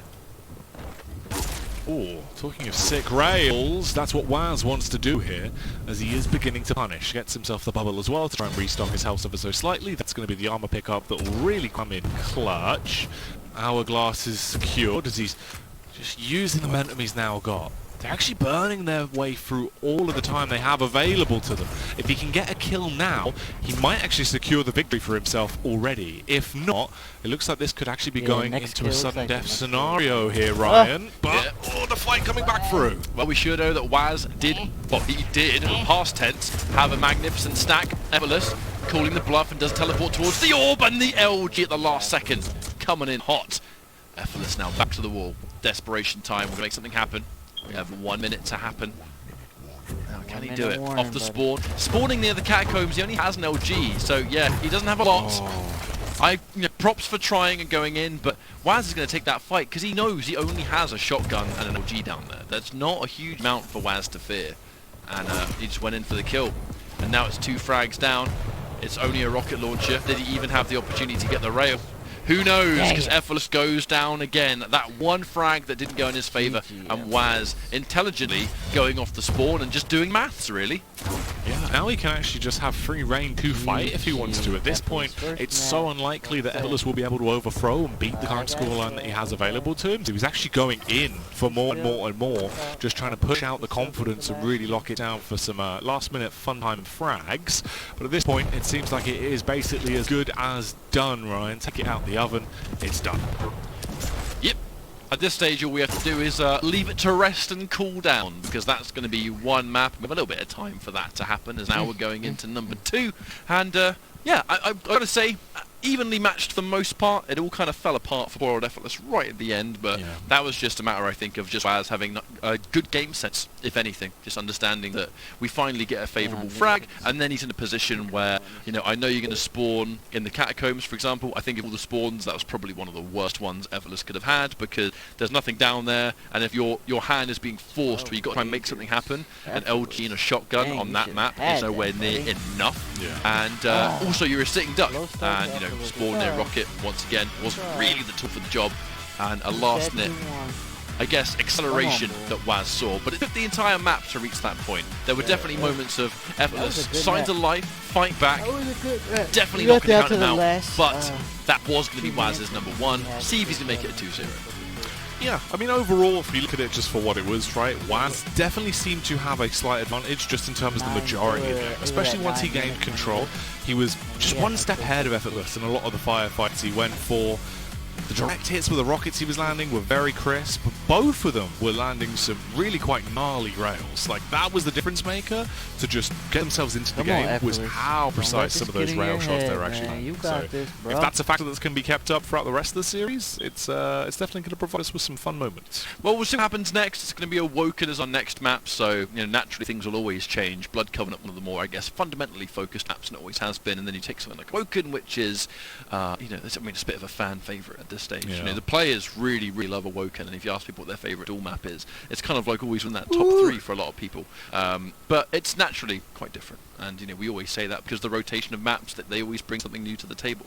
But in this instance, it's going to be a lot more, I think, firefight focused as Awoken, and so far it looks a little bit to me like there were moments of greatness from Effortless, but right now it kind of looks like Waz has a little bit better fight whenever they manage to break one out. So I kind of think we're going into this, I still think we're going into this one advantage Waz. I think this could very well be a 2-0, but it's kind of hard to gauge. It depends on, both of the players at the very start of that map took a while to reach potential. There was a lot of sort of like fumbled fights where the rails were just missing their mark, and it was like, hey, you got to hit that one final shot, and neither of them could, and kind of disengage, take more time, build back up, hit rails, fight almost happens, miss a shot again, and about 2 or 3 minutes of that map was kind of wasted on just bad fights from both sides. So I think this map, we're actually going into this one with the question of who's more ready instantly, and that's going to make a big deal going into number 2, for sure. Potential factor as well, at this point they've already played a map, so there might be a little bit more weight going into this. Your reflexes are going to be on the ball now. You've had your early morning flicks coming through. You should be a little bit more pumped getting into it, so maybe not as lethargic, because some of the shots, as you said, they were a little bit of an awkward miss here and there. That's why we actually saw that change of aggression, right? Because otherwise it was a much slower affair. But we're back in map 2, Effortless versus Waz. Let's see if things are different, or what is going to be the case. As we know, this can provide us with some ridiculous moments. We have some Awoken champion picks. Doomslayer coming out from Effortless. I feel like if it's Awoken, you're almost guaranteed to see the Slayer at least once. throughout the course of the broadcast, that double jump just makes such a huge difference. You can see it here. You know, just the ability to go wherever you want without being hindered. It makes a big difference. And Sorlag, you know, it's just movement and stack more than anything. Easy to cycle around those important pickups. Plus, Acid Spit always helps.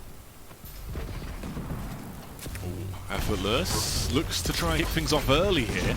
It was a nice opening rocket. If he would have landed the rail, things actually could have gone a little bit differently. Instead, though, it doesn't really work out the way he wants to. He has got Waz's stack low, but is he going to fully commit to this? Will he actually charge in deep? Or opt to try and play the slower game and more defensive style? Damn, what? Effortless, you should have took that. We're looking for those rail angles nice and early, though. Got to be careful there with Sorlag. I think the rail makes a big difference against Sorlag, because you don't want to dive yourself face first into a fight versus a stack that large, least of all with, I think, also the chase down ability. And if she lands that shot, she can go deceivingly fast quite quickly. Effortless missing these rails is going to allow Waz to be aggressive, but we are seeing some damage come through, but the rail's not enough to kill. With 5 HP remaining, you know that Effortless kind of put all of his eggs in the basket of this is going to kill, because it was the downtime that got him killed at the end. Yeah, it's an awkward way to start things off, already being 1-0 down. He can come back from this, but he has given Waz time to completely restock and also keep that confidence booming. Oh no! Oh my word! I can only assume. Surely he got hit by the rail mid double jump or something, and he just had his momentum stuff. Please tell me we got that on the other side. What? Oh, we got it! We're gonna see it. Thank God for that. I'm going to assume he got caught in a double jump and got more height, because that's pretty high up that ledge. What? Yeah, and obviously it's just booped him straight out through the crack, through the crevasse. Oh my God. Well, the one thing Effortless needs to do is A, not get tilted by that, and B, not get tilted at just how much Waz is constantly surviving. Okay, there's the suicide coming through, so now it's going to be undone. And wonderful little rail on spawn. Classic little spawn trap here awoken. Come on, Effortless. You gotta have the breath, Both of them man. suffering a bit of a blunder so far into this Out of one. your head, bro. It does mean it is only the 1-0 lead so far, so there is an opportunity for them to actually continue on and start to do some damage. Waz just playing around for the restock right now as he wants to get his overall stack back up. He does have an awful lot to play over in terms of his tools of destruction though. Effortless. Going out with the pre-fire rockets, expecting him to actually push towards him. Instead, Waz is just playing it really slow. He also has his spit available to him, and he's going to entry in off the back of the LG. That's the spit to try and deny the jump back up as well. Repositions to at least grab some stack. That's a nice tag. And now things are scary for Effortless. Collects the heavy too. If you're one of those heavy champions, max health and then armor is in many ways sometimes a bit more scary than Mega by itself. The more armor you have, the bigger you can kind of just force your way in, take those crazy fights the way they come through, and Waz consistently having more stack too in these fights, which is making a big difference. Effortless is not really been able to hit the kind of like preemptive rails that you're supposed to land before a fight breaks out. I think that's why Sorlag is so dangerous, because it's very rare that you... Oh my God, that LG was tasty! But my point was that it's hard to take a fight versus Sorlag without landing any damage first. She'll in many ways kind of just bully her way into you. Denial for the Mega. A worthy price paid. The Acid Spit doesn't do a huge amount on this map. It's definitely more for denial than damage. Come on, Effortless. You got this, baby. Get back in your game. 4 minutes done. 6 minutes left to go. You see he's playing Waz holding the well. angle. Just going to fire out a few of those warning rockets to at least put the pressure on and put some fear in the heart of Effortless if possible. Backing up as he repositions. Finally, Effortless starting to make a move on as he's going to glide around the map. We should see another confrontation somewhat soon. But Waz really has had basically complete control of all of the pickups here. He's been essentially uncontested for the most part, Ryan.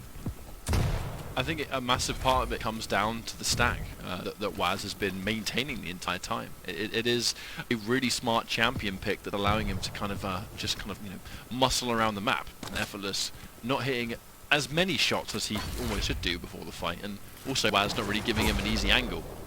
And even if the rail connects, as we can clearly see, Waz isn't having a hard time hitting shots himself. So it's very much remaining even. And now Heavy gets taken. Ooh, alright. Oh geez, man down. Acid ticks and gives him information as he runs away. And it's the shot again. Sorlag can definitely tank with this HP. It's going to take a couple of rails for Sorlag to die at this health.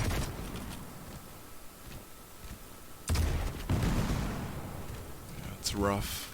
still a 2-0. Waz essentially just playing the delay game, finally gets back into a fight, brought down to 88 HP. Effortless, in a much better position in terms of actually having armor and health to work with. Oh, wow, okay. Almost went through the teleporter, but I think actually caught the actual wall of the teleporter itself. But at this stage, Waz, he's not looking for constant frags. He's looking for this, the constant sitting around and gathering information, staying alive, not giving up those frags. Solag's deceivingly high movement is always a dangerous benefit on a map like this, because she can stack up, fortify, and just play the patient man's game. Yeah, and that's exactly what Waz is doing right now. He's sitting around Banana, you can see the speed. One thing about Doomslayer, he's got the airborne, he's got the verticality thanks to double jump, but he hasn't got the speed. There's no way he can catch a Solag that's going this fast, even with Berserk popped. But she can still outspeed him. Oh, shot. She can also out DPS him right now, it seems like. The constant tick there with the damage over time coming out from the spit, melting its way through the armor that is on the body of Effortless. As might be lower in terms of the HP, but the shots that he's been hitting have been deadly. However, he finally gets a taste of his own medicine, as Effortless will start to do some damage. The spawn rail will connect as well to try and cripple Waz. Oh, but look at the movement coming out. Full speed ahead, my friend. And the heavy being taken means Effortless is in a good position, to be honest. And there's definitely room to breathe and wiggle and see what he can do to get back in this fight. He's got a nice stack to work with. No rockets though. Has to get a bit of rockets. Yeah, no problem at all. There it is. Give it back to me. Oh, he walks right into the acid. And if anything, that's going to be information for Waz. The ticking down, and look how much damage he took as well. Just like that, Effortless had something that resembled control, and in the blink of an eye, it's been stolen away from him once more. And Waz maintaining this frag lead and the ability to play patient if he wants to. There's a reason. A lot of spam coming through, thanks to the nail gun, or plasma in this case. And all Effortless can do is just listen out, try and land some damage without giving his position away too much. At this stack, he knows Waz can just steamroll him if he wants to. Ooh, well, Tribal, I'm going to send off some warning shots. A red flag being put up. Waz much better off in terms of his overall stack, and the movement coming into effect. Finally they get back in for another head-on battle. Effortless, very low, at least has the opportunity to grab himself some extra armor to play with. Has the rocket in hand as well, fires off the shot. It's going to barely miss. The LG coming across, but it's not going to be the kill. He's so low, Ryan. Surely he actually does go down here, and that'll be the 3-1 lead with 8 minutes on the clock. If he finds another frag, this might get really awkward. The close-range confrontation doesn't work out well for Effortless. He now perishes.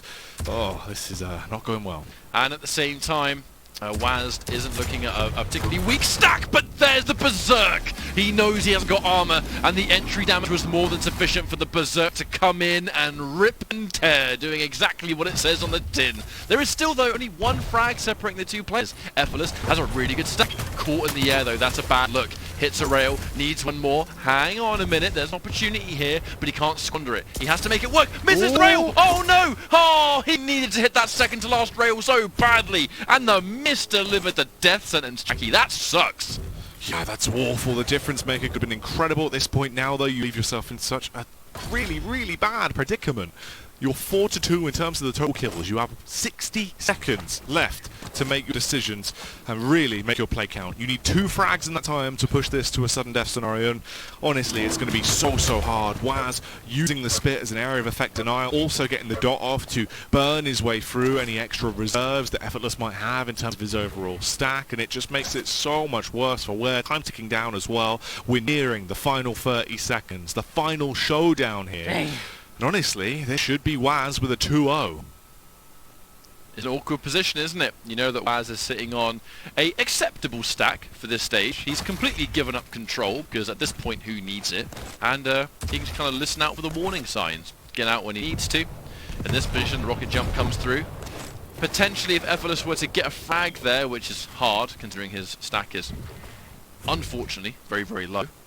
He needed to get that frag immediately and then maybe get a favourable spawn. It was the only way he was going to come back from that. In this case, there is nothing to be had at all, and a map win once more is going to go in the favour of Waz, making it a 2-0, and we now are in a position where the bonus third map is coming into play, And if Waz wins this, then I mean he's kind of shooting himself significantly up the leaderboards. Yeah, this is huge, really. You know, for WoWs right now, this has been fantastic overall. You've already got the 2-0. That means you have basically won the entire series. You've got that under your belt at the very least, right? You'd be happy with that at the majority of points.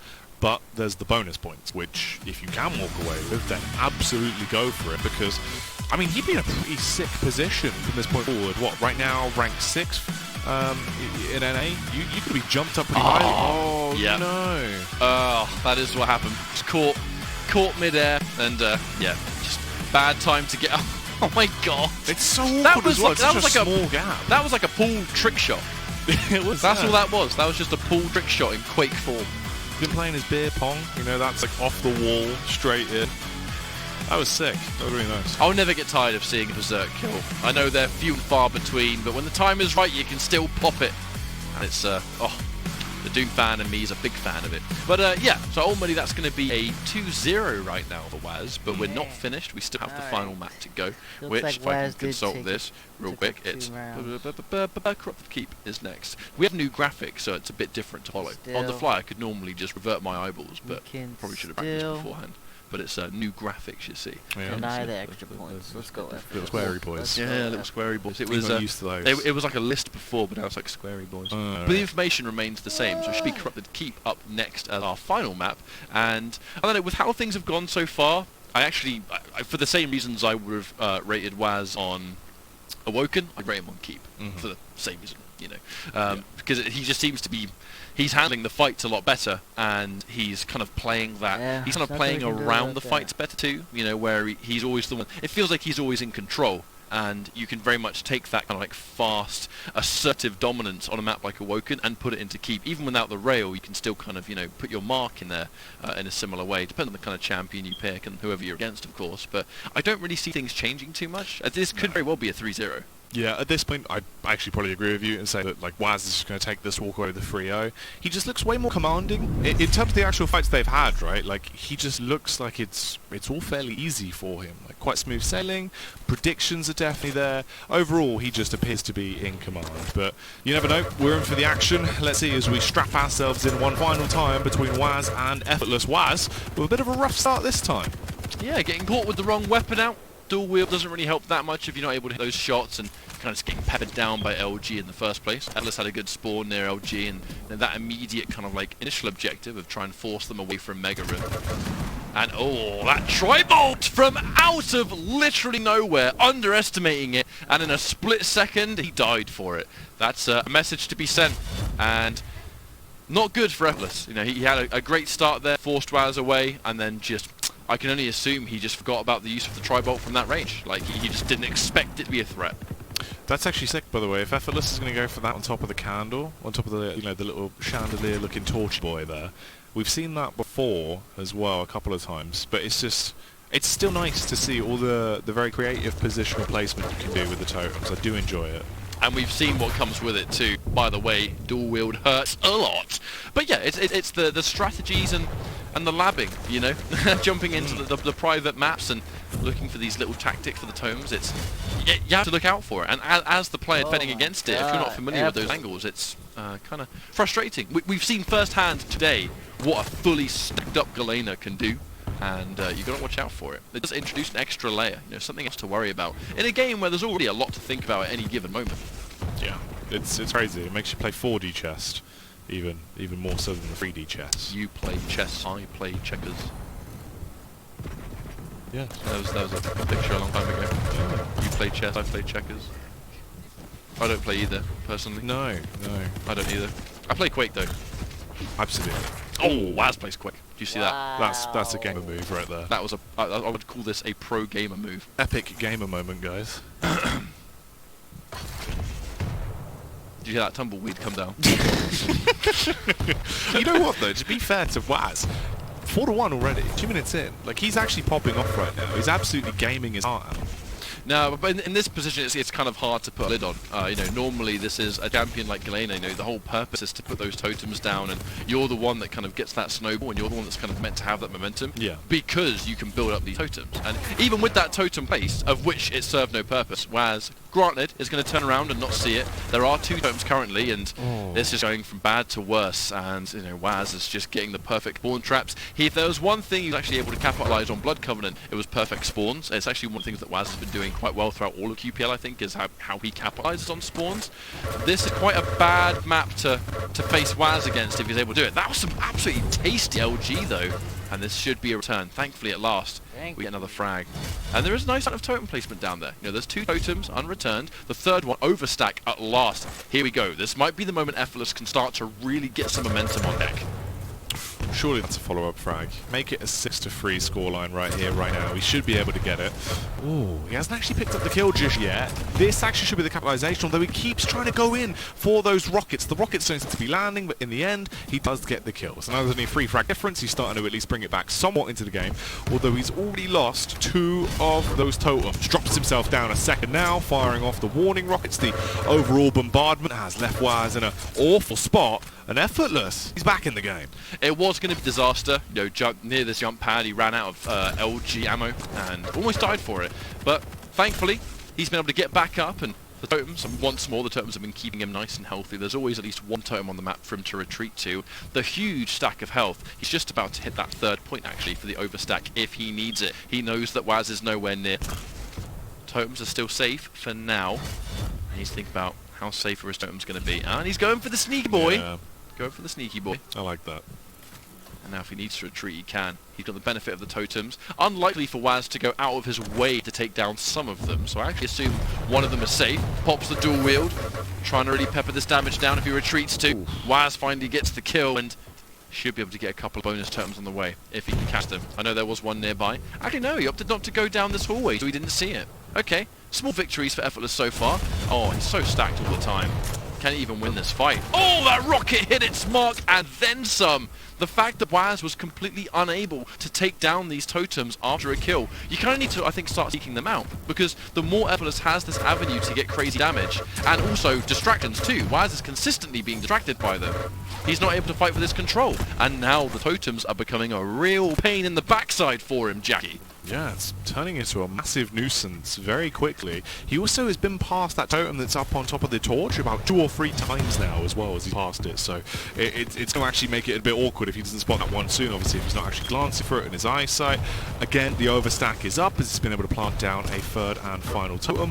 Ooh, big connection from the rocket as well. A little bit of damage transferred across. Waz does actually have the akimbo out with the dual wield. Oh, damage! Ouch! Gets him so low, but Effortless comes out in a much better position as he gets away, grabbing himself the Mega. He's still got 1 totem up. He can drop another one in around 8 seconds. Oh, the rocket barely misses, but the lightning gun will tag. He should have some small health bubbles nearby that should help him out once he places the 2nd one. Let's not forget the passive, right? He collects health, reduces cooldown for the next turret. It's so important. It can be juggled, you know, through all kinds of different health pickups that you can find here. He knows he's there. Hit the rocket. Aims a bit too far to the right side, expecting Waz to zig when he actually zagged, but in this case, okay, you can see Effortless. He's been able to stack up a little bit. He's been able to get the totems off deck. It's the importance of why you have to your best of ability. You know, it's easier said than done. Stop Galena from setting up, because the moment she does, it's night and day. You're fresh off the spawn. How many times did we see Waz overwhelm Effortless? That's why he's on 7 frags to begin with, right? But the moment she's able to set up, that was a lovely rocket, by the way, making it 7-7. Once she sets up, it's a different game. You're fighting a different champion entirely. It really does just make it so much harder on you. Effortless actually now takes the lead, right? Alright, we've got a game on our hands here. This is actually going to be one that's going to be pretty intense. 8-7, things are changing. It's been a bit of a paradigm shift. Effortless may not have the best stack right now versus what Waz is bringing to the table, but definitely has the confidence and the momentum and wants to kick it off once again. Now the advantage going his way. Drops out on one of those effective totems to give him the buff that he wants. Drops down with the aerial assault, spamming his way through, and things are getting electrifying. What a shocker, as he will get that kill again onto Waz. 9-7, make it 10-7, oh as he word. is massacring him. Absolute turnaround and a half for Effortless right now, and it's constantly coming down to the totem, where Waz is getting, you know, close to a frag, and he thinks, you know what, and now I'm going to refrag. Ooh, another That's sneaky nice. boy, another sneaky boy. But he's constantly trying to get a refrag, and it's like the stack that Effortless building back up thanks to the totems is you can't just simply run in and get it back. You have to pay attention to the fact that totems are in play. But Effortless is putting them in such weird locations. I think it's kind of hard for Waz to juggle it. Yeah, I mean, they're really sneaky. It's good, though. You can see the Fury crafting coming in full effect there with the way He's it's dead been for sure. played. But, yeah, unfortunately, that time around, you know, he hadn't actually been playing the game where you don't step on the hard one. He stepped on the hard one. That's not good. Oh, and Waz, wait a second. He's starting to get back into this fight now, only 2 frags behind. Looked a little bit bleak for him, but now, look, no totems on the floor at all. And we might be going back to how things started off, where if you can stop her from setting up, Waz, pretty far away from having his dual wield, but only 1 totem available. Back up! Oh, what a shot! That rocket was absolutely sublime, and it undid a little bit of rotation from the totems as well. That was such a pivotal rocket, I think, to just get Waz back into the fight. Dual wield popped. Oh, here we go. He's forcing him away, trying to go back. He heard the health bubbles collected. A little bit of range damage, but need more to be done. An absolute mega gets collected. And there's a nice distance in between Heavy and Mega in timing, so actually Waz could very well get both of these.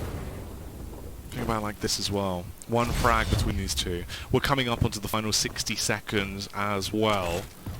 There's a lot to play with here, and a lot on the line as the aggression starts to come back out. Waz going in. He wants to be the one to open it up. If he ties it 11-11, this really could be anyone's game in the final 60 seconds that starts now. He's trying to hold out, waiting for the aggression to come back towards him. Meg has just come up, and Meg has just been taken. Oh, he's hot on his tails. He is going to be roaming around, trying to listen out for those audio cues, although they can't spot each other. If Effortless just delays here, Ryan, he could actually walk away with the win and deny the 3rd and final map going the way of Waz. Certainly the last time Waz is going to go out of his way to try and take one of those crucial pickups. He knows he has to make a fight happen. Effortless is getting some good damage, but it's not going to be enough. Hang on a minute, though. The keep away, he goes in for the final pickup. I think this is the last time we're going to see him go for anything, if he even chooses to. He forgoes the Mega entirely, chooses to run down now and restack just a little bit, and yeah, Effortless, he's not going to press. He's going to sit there and gather information. If he gets this frag, it's going to be over. What a defensive rocket. Waz taking more time to retreat and try and stack up just a little bit. I hope it works. Oh no! Oh my word! Effortless! I can't believe he gave his position away! Waz ran entirely past him! He could have just let him run past and he would have survived! And it all comes down to this. He's trying to get the frag. Oh He doesn't do it God. Effortless, even after he throws it away, Ryan. He still wins it out in the end as they go into sudden death. My goodness. The play. That was at the last minute. I actually think it's... oh my God. What a turnaround at the last... I was so scared for him. The moment... I mean, I know hindsight's a wonderful thing, right? We as the viewers can see the X-ray and we can just see that we have Waz's perspective and we have the X-ray of Effortless, and we know by all accounts that Waz is not looking in that direction. So we know that all Effortless has to do is sit and not do anything, because Waz would have completely ran past him and you know, none the wiser, right? But in the heat of the moment, of course, Effortless just makes the assumption that Waz is going to check both sides, so he tries to get the shot off before. Because that's what, if someone's playing absolute attention, that is probably what best thing to do would have been. But yeah, good that he was able to pick it up at the last second anyway, because that was almost complete and utter disaster. That would have been crazy. I think this is probably the tensest game we've had the entire way through, actually, of the night. It was so back and forth the entire time. That last, like, 15 seconds as well, just ridiculous in the way it all went down. Definitely packed full of fantastic moments. Smart plays from the Galena the entire time. A lot of totem placements that if you didn't know about, definitely write those down. Keep them in mind for the next time you're jumping on to play a little bit of Quake Champions. Yeah, but I mean, ultimately, being able to get and turn it into a 2-1 at the last second, that was... To be honest, that was important for Waz to try and make that a 3-0 because, like I said, right, if we're in this match, if we're in this series where a lot of players in this part of the Pro League are essentially trying to fight for that kind of mid-rank, any amount of 3-0s you can bring will just almost like completely assist your chances of avoiding relegation period, you know, and that's for a lot of these guys kind of like what they're trying to stay as far away as possible from. However, if it becomes a 2-1, you know, it's a bit more evenly split. Yeah. And this even split of the players in this part of the leaderboard, I guess, just maintains itself after today's result. Yeah, I mean, it's not going to stagnate too much. They're not going to drop into a position where, you know, it looks like, oh no, they're going to have to worry about relegation. You do stay fairly similar to where you are. It's unfortunate it wasn't the 3-0 because Waz really did put up a fantastic fight in the first two maps, although you cannot take it away from what Effortless did here on the third and final map. It was just all-out warfare the entire time. Fantastically played, smart placements, a lot of really sick moves that gave him the edge, and just a wonderful clutch there into the overtime as well. So, This you was know, the moment. fair play. Yeah, he completely wasn't looking that way at all, and this, the turnaround. Oh yeah. Yeah, so he clearly hears him coming and shoots the rocket on prediction of him coming around the corner, but he'd taken so much damage, and that was just some absolutely delicious LG at the last second. But perfect demonstration of studying with Galena. Like, he had those totem locations. Some of them are really, you know, unique, and yeah, it's nice to see a player doing their homework and reaping the rewards for just a couple of totems that went undetected, enough to keep him overstacked in the moments it really counted. Yeah, it was good to see though. It's one of those where it's like those slight nuances that just give you an extra edge overall, but more than anything, it was just the overall precision he had. Going into that last map, it seemed like he was warmed up, like, by far. The LG was entirely precise pretty much the entire time. He was hitting some nasty, nasty smooth shots. Well, we have one series left of the night and one series alone. Chain versus Dahang. Something that I've personally been looking forward to all day, and we're moments away from figuring out how things are going to pan out. This is the Quake Pro League. Your boy Jackie. My name is Ketchup, and we'll see you guys in a few minutes' time after a short break.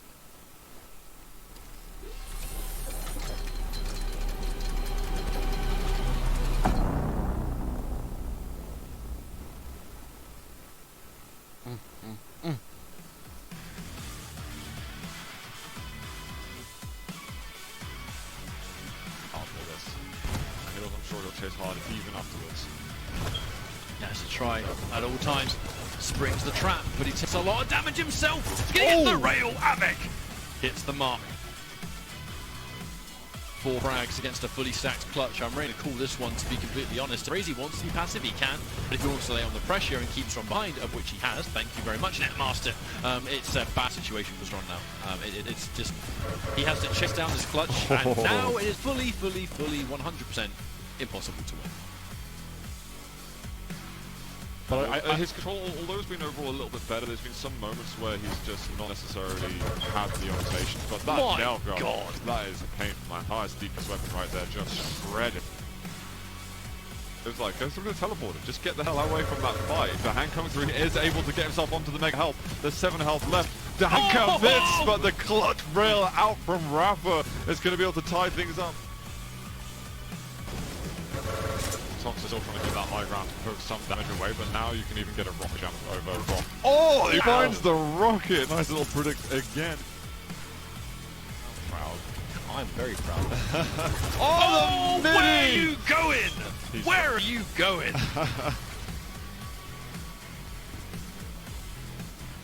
Well, I'm sorry, but your plan has been foiled a little bit. It's still not the end of the world, but in fact, Nosfa has the positioning advantage. Yeah, he can kind of just get out of there. The turret's going to be covering his bases. What a rocket! It's a second, and Psychic walks right into it. We expect to witness in this map, especially when these guys are fairly close on rank. That rail. The rail. Oh, Garpy, That's what I want. Mean man. Thank you for delivering there, Garpy. I appreciate it, but you're a jar. Oh, God, on the rail. How has Garpy? Oh, let's my God! What? On the hourglasses, you just want to be safe. And there's a rocket jump up at the moment, and a vulnerable Nix. Oh, what a shot! And the rocket! What a shot on that rocket! Absolutely perfectly played. Just one of the strengths of this champion. I mean, her movement on Blood Covenant, I really think it's unmatched. No one can get the speed and the mobility. The rocket and the rail to finish. Nosfa is an animal today.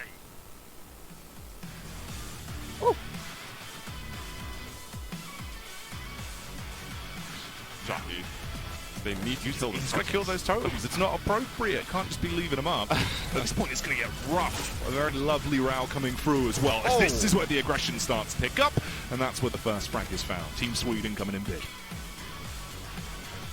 He's got some totems available for him. Oh, God!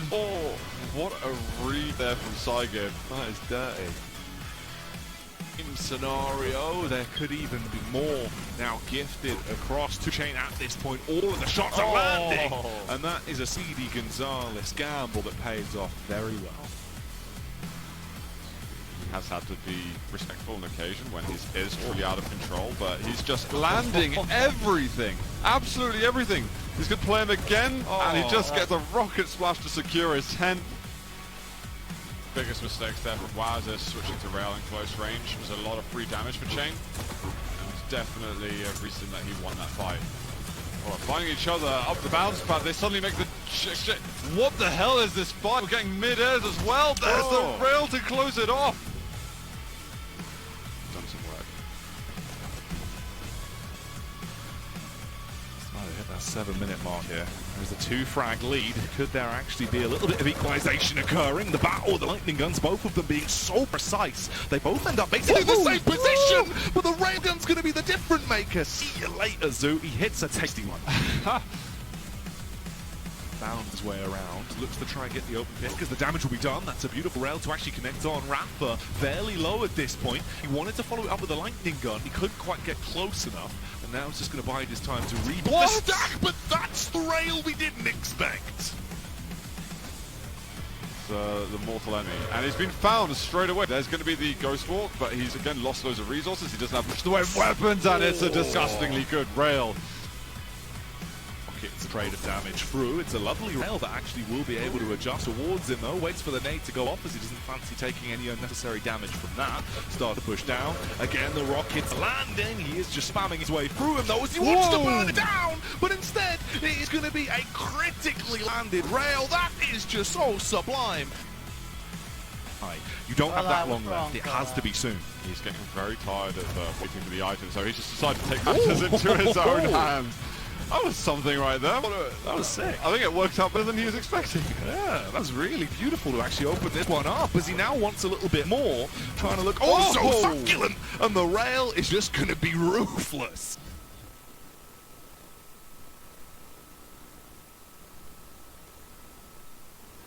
Alright. Chain and Digging. This should be a good one. Looks like Chain is favored in this one, but the other boy, Durham, is ranked higher. I don't know. Dang, effortless. That was a good fight, man. You came back, yo. You came back. I think you got in your head a little bit on that second map when he started rushing. I think if you would have just played slow and played your game, then yeah, I mean you could have had that. We seen how he was pressing. I'm like, boy, that was. Like I said, there was some good stuff going on there. Really good stuff. 30 seconds to the next round starts, guys. 30 seconds to the next round. Hope everyone's having fun and enjoying this Quake Pro League. Quake is my favorite game. As soon as my computer gets good enough, if I can make a good enough computer, I will be in the PM. Alright, here we go.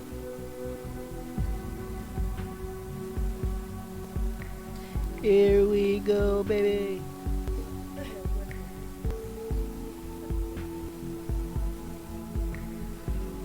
What's going on? He said we're supposed to start.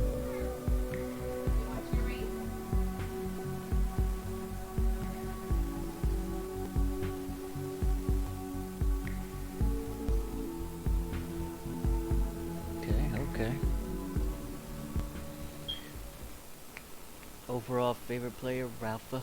Second, has to be Effortless. Cause he's just a cool dude, man. He's a cool dude.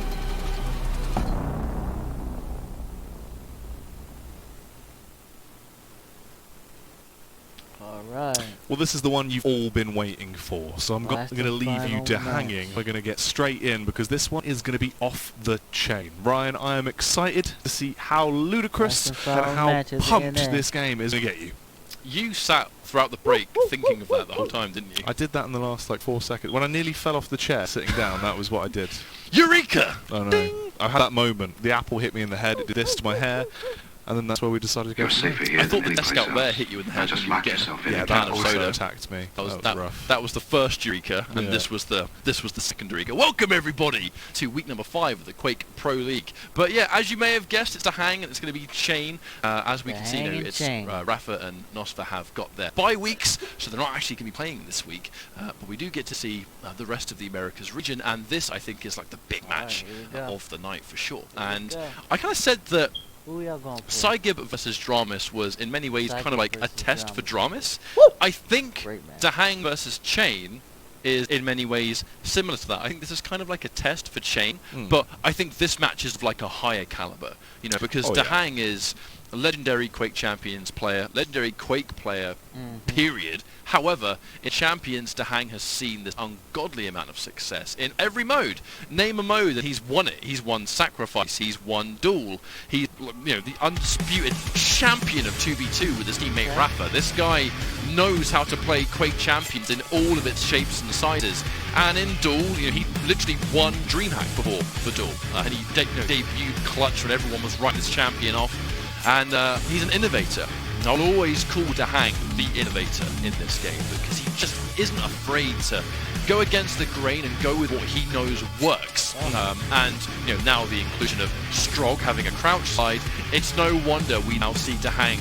Already we're seeing Strog in his rotation of competitive champions. Oh yeah, it's fun to watch. He's one of those players as well that, like, if you didn't know who he was, you will certainly learn to love this man because he's achieved so much. He's been there. He's got multiple versions of the T-shirt from many different things he's competed in over the years. He's been really a shining light, not only in the Quake scene, but in other games as well because of just how dominant this man can be. Like, natural skill is through the roof. Absolutely. And I mean, there's also the small little matter that he basically invented Strog.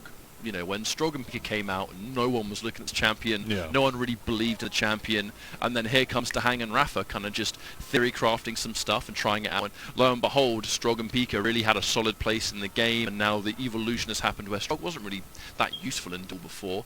It was more of a team champion. And now the slide has automatically made Strog a bit more viable in 1v1. And of course, we now start to see Dahang use it some more. So yeah, if you associate a player with a champion, it's very rare in this game you associate a player and a champion like two peas in a pod. It's like Tox and Slash. In this instance, it's Dahang and Strog without shadow of doubt. However, his opponent, Chain, the reason I mentioned it being chess is because Chain is kind of almost like the Wenger of the Americas. You know, this like young up-and-comer who has been really like making waves in a short space of time. And he's hungry. He is extremely hungry to compete. And he's been doing really well so far. There's a lot of natural talent you can see in his gameplay. However, he's got a really, solid opponent in Dahang. If he can defeat Dahang today, then what a result for him. But it's somewhat of a final boss, in essence, as we go into week 5 of Pro League. Oh yeah, it's definitely going to be an explosive matchup though. It's fun to watch Chain just as a player. Individually, he's someone that can actually be ridiculous at the game. Like, great understanding of the mechanics. Overall, he is, again, just another player that you can describe as just being sick. He is just naturally sick at the game. Like, very good understanding of how to approach it. His aim is unreal, and I feel like we're going to see an awful lot of that. So we have to pick some bands ready for the final time of the night. We can kind of see the rotation we're going to be looking at. Blood Covenant first, the Athena and Nyx to kick things off. Already the Athena high explosives. I will expect to see Ruins of Sarnath, the Strog and the Pika come out to play thanks to Dahang, and the Galena to be a little bit more fundamentally sound on Ruins of Sarnath. We finish things off with another expected pick. Scale Bearer was removed from Veil of Nath. It's going to be Ranger and Ison to finish the job. Honestly, I'm keeping my eyes peeled on that Strog. I really want to see what Dahang brings to the table with this champion now the change came into play, and he's got a chance to use what he has described in the past as his favorite champion. I think I remember seeing a couple of weeks ago he said the changes mean I now get to use my favorite champ. If I'm wrong there, sorry, but I'm pretty sure I saw it on Twitter, so I'm going to just dedicate to it. And therefore it's now fact. And therefore it's now fact. It's now fact. You heard it here first. If it wasn't already the truth, I made the new truth. But I know he likes the champion a lot at the very least. But yeah, I'm just keeping my eye on it nice and close. But results-wise, let's do predictions. How do we realistically think this is going to go? Like I said, Obviously, the safe bet to go for is to say that Dahang is going to win this and that he'll be able to come in fairly strongly, and it should be a 3-0, right? With the idea of it being a 2-1, potentially, if Chain comes in all gun blazing. But you know what? I don't like going for the safe play. I like going for something a little bit outrageous. I'm going to go for my boy Chain. I feel like he's been looking better and better. He looks damn good, and I'm not only talking about him in game. I want to see him absolutely wreck face tonight. I feel like this is actually going to be a 2-1 victory to Chain. That's my prediction for you. I think 2-1, but I think Dahang's got the edge. I think, you know, we just go by how the shape currently looks, and Dahang, there has never been a point in Quake Champions where Dahang has not looked top level. Oh yeah. Like, as the moment this game began, there was a time where Dahang was almost like doing a little bit better than RALPHA. You know, the very, very, very beginning, for the, you know, while their attentions were split, I think we could say, because they were just Quake players at the time. Dahang was actually kind of like having somewhat of an edge. It was kind of bizarre, really.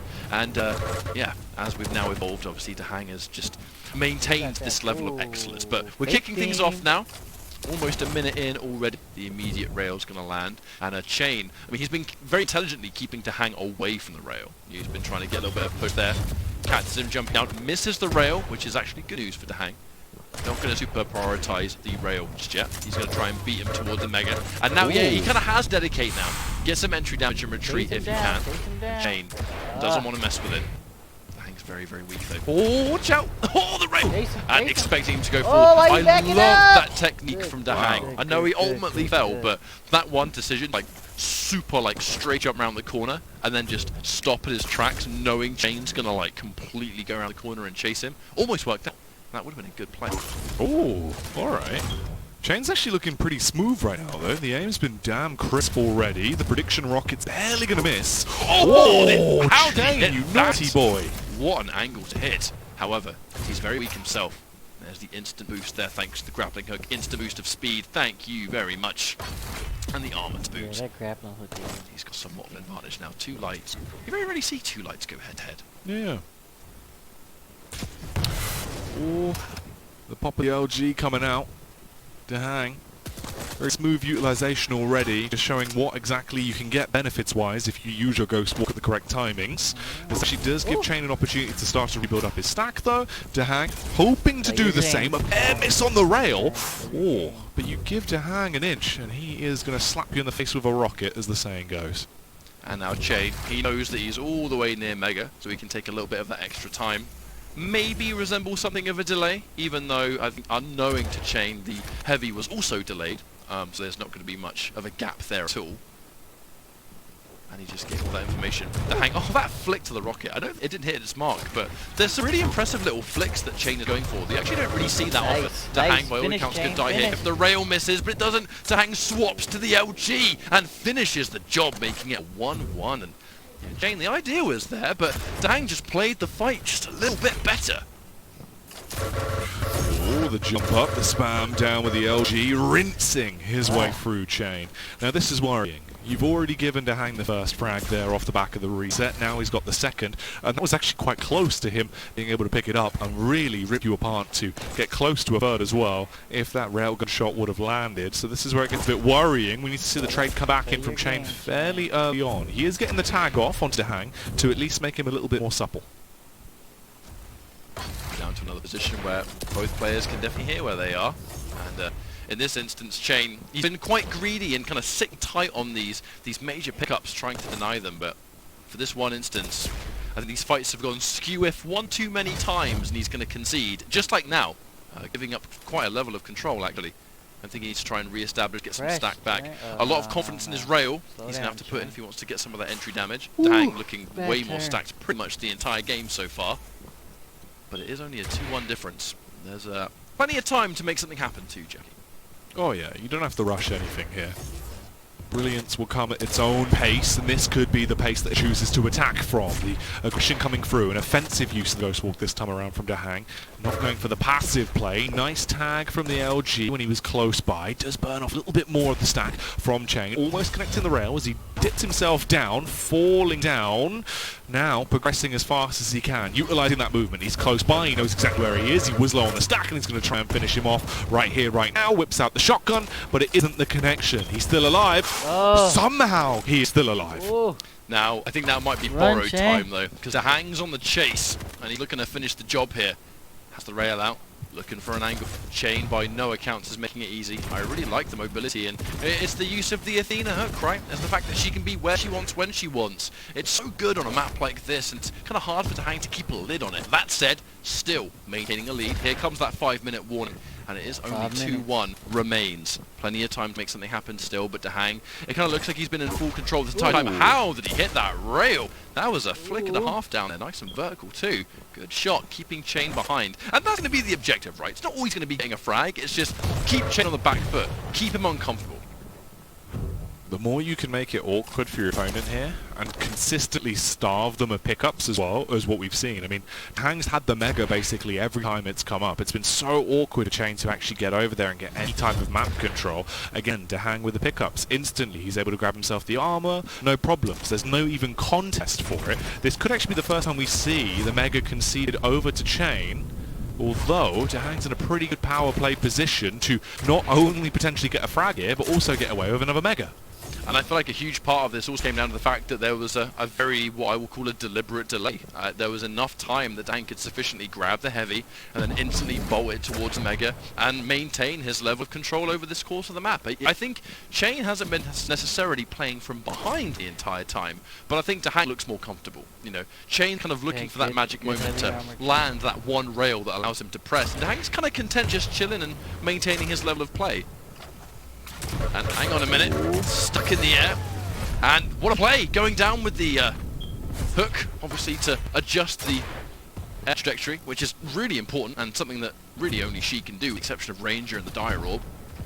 But that's just the cheeky play, right? But this rail has other ideas. Dahang looking to get out. We don't need to press, we don't need to overextend, we need to keep our lead, and we'll be happy. This just goes to show as well how defensive you can actually play and how passive you can be, not overly extending, just playing for the timing, knowing that you have the advantage. Dahang is so smart in the scenario of how he's actually been approaching the game right now. They do get the 7-minute mark. Chain, he's going to have to start to put the pedal to the metal soon and actually go for more of an aggressive play. Starts to charge himself in. Big damage done. Unfortunately, even bigger damage has been slammed back in his face. He will fall down once again and concede another frag to the way of Dahang, making it a 3-1 scoreline now, so things are starting to get a little bit worrying.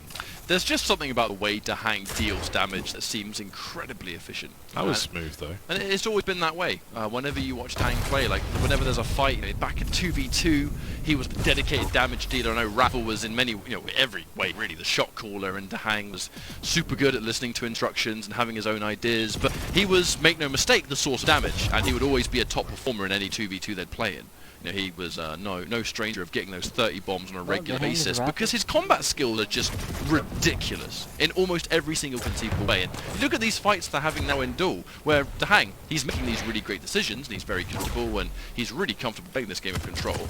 But when the time comes to fight, to hit that rail, to hit that rocket, he never misses them, And when he does, it's not punishing, it's not pivotal. He just seems to have the right weapon out, he's got the right shots lined up. Damn, It looks hard for Chain to come back from this. He's definitely playing from behind now, make no mistake. Yeah, the deficit's getting way too big at this point. And obviously the way Dahang's playing it as well is he's really giving Chain an opportunity to actually go on the offensive. It's more just only when he actually wants to take the battle to him. At this point he's trying to look to do a little bit of damage. The death from above potentially. Once again, that's another Mega being taken as they are all for Dahang. He does not want any Megas going in the way of Chain. Now we're reaching dangerous territory. I mean, the rockets are gone, but at this stage it doesn't really matter. We're looking at just how far ahead Dahang is and the kind of weapons he's got for the job. It's not really a rocket situation now, it's rail. And obviously he had the tri-bolt just to get a little bit of spam through. 1 minute warning's about to tick off. And he's finally able to get a little bit of back. Oh, here comes the play. Keeping the speed up, so he's going to not only get a bunch of damage and once more force Chain away, but he's able to steal the Mega at the same time. And Chain hasn't been in control for 9 minutes and 15 seconds. This has been Dahang's map, without question. Yeah, it really has just been fairly one-sided overall. Although there was quite a long period of a slow stalemate in terms of the overall actual kills we had with just a 1 kill lead for Dahang, he was still very smart the way he approached that, realizing he didn't actually have to overcommit or run the risk of potentially losing any firefights, which is why it only stayed at 1 kill lead for so long. Again, Chain, he's not allowed the Mega. Dahang's going to get it another time after killing him. Oh, this is just savagery now. He's just toying with him. Well, 10 seconds on the clock and a map that is 100% done and dusted. Dahang's going to take it 1-0 over Chain so far, and it kind of just opens up for how the rest of things might actually go. That was Blood Covenant and its Ruins of Sonath next. We're going to get the treat, and the champion many people have been waiting for is Dahang's Strog. We'll see how it goes. Ultimately, that was a great result, and 11, I feel like that was just Dahang through. At no point did Chain look like he was in control of anything. He wasn't in control of the fights. He wasn't in control of the map. Yeah. Every time he tried to take a Mega, Dahang was there. The only reason Chain would take a Mega is because Dahang wants you to take the Mega, and then he'll kill you. Like, at no point there, I think, did Chain ever get the one-up. And had a hard time, for lack of a better term. I mean, there's not really much breakdown there, apart from just, it was a hard time from start to finish. Yeah, it was rough. I mean, that's the thing, maybe what, like the first 2 minutes could have been a little bit different if things had gone slightly better for Chain. Although that's about it. Other than that, it's the fact that Dahang was just really in command pretty much the entire time. That was absolutely sickening, though. So that was a really nice shot. Yeah, I mean, Chain wasn't short of these great moments and these moments of understanding, hey, he's doing this crazy decision, and it's the kind of bold plays that Chain is famous for. But I think it's just something that Dahang, there's no question that these guys obviously would have scrimmed a fair amount. I don't know how much personally they scrim now. Obviously now Quake Pro League is in full swing. Maybe people don't really scrim everybody. However, when these guys, they played a lot. I know this isn't the first time they've ever encountered each other, right? Yeah. So even if there is this high octane and brave style that might catch people out on LAN, I know Chain had a very respectable performance at QuakeCon and made it onto the stage day with the finals. So we did sort of see him play some of those prize matches that were taking place. And he's clearly a player that has a lot of promise. It's just, I think, gets Dahang's really good at playing against you if he knows your style. You know, like if you have a style that maybe he hasn't encountered in a while, or something that kind of goes a little bit against what he's used to, maybe you've got a good chance. But Dahang is very similar to a RALPHA, that if he played you before, it's going to become increasingly harder for you to beat him because nothing will really surprise him. Even if you've got this unpredictable style, he will predict unpredictability, you know, I know that's kind of almost a bit of an oxymoron, but I'm sure you know where I'm kind of going with that. That if he's familiar with how you approach the game, it's kind of hard to get that one up when he knows you're going to try and get the one up in whatever way, shape or form. Yeah, he understands your playstyle quite well and can just dissect it, basically. I get what you mean. It's like, it's not surprising, because you can see that translated in the way he approaches the game, but it's weird. It's just that kind of very classic sort of old school era of how they approach the game. You know, it's very, very standardized. It's set to such a deadpan pace where it's like, right, look, they literally just have command of everything. But there's another opportunity here. All right, map 2, here we go, let's map see if 2. potentially Chain can really step up and if the new blood can do some damage, or if it is going to be Dahang hanging his way on. Oh, Dahang has gone in with the Strog, as we saw in the rotation. I'm personally really excited to see this because, I mean, I'm a bit of a Dahang fanboy anyway, and I think Strog is a huge part of that.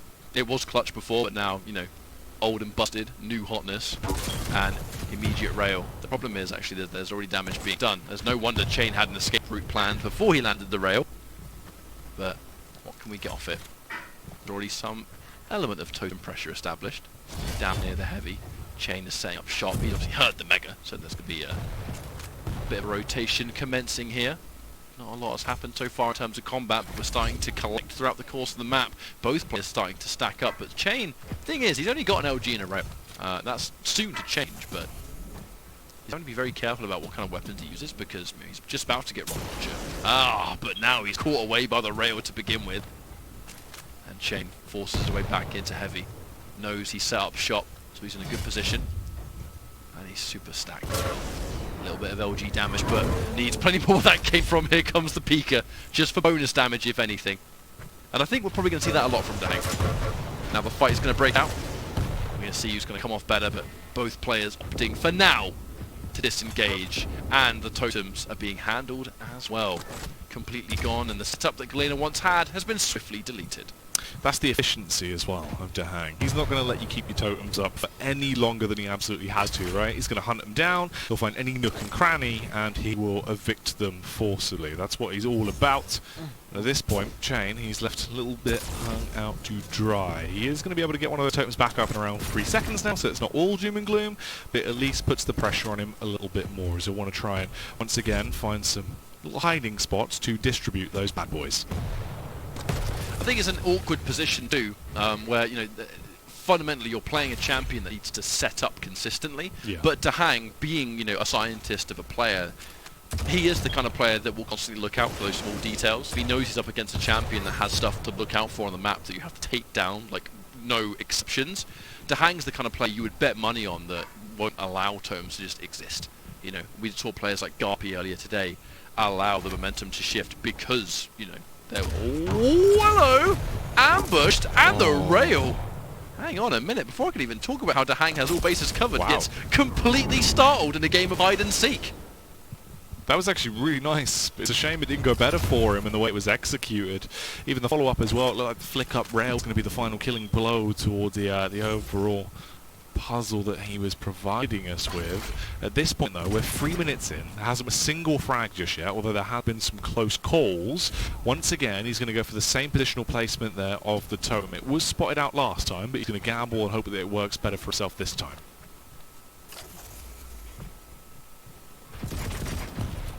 Definitely much more of a slower change of pace here, both players.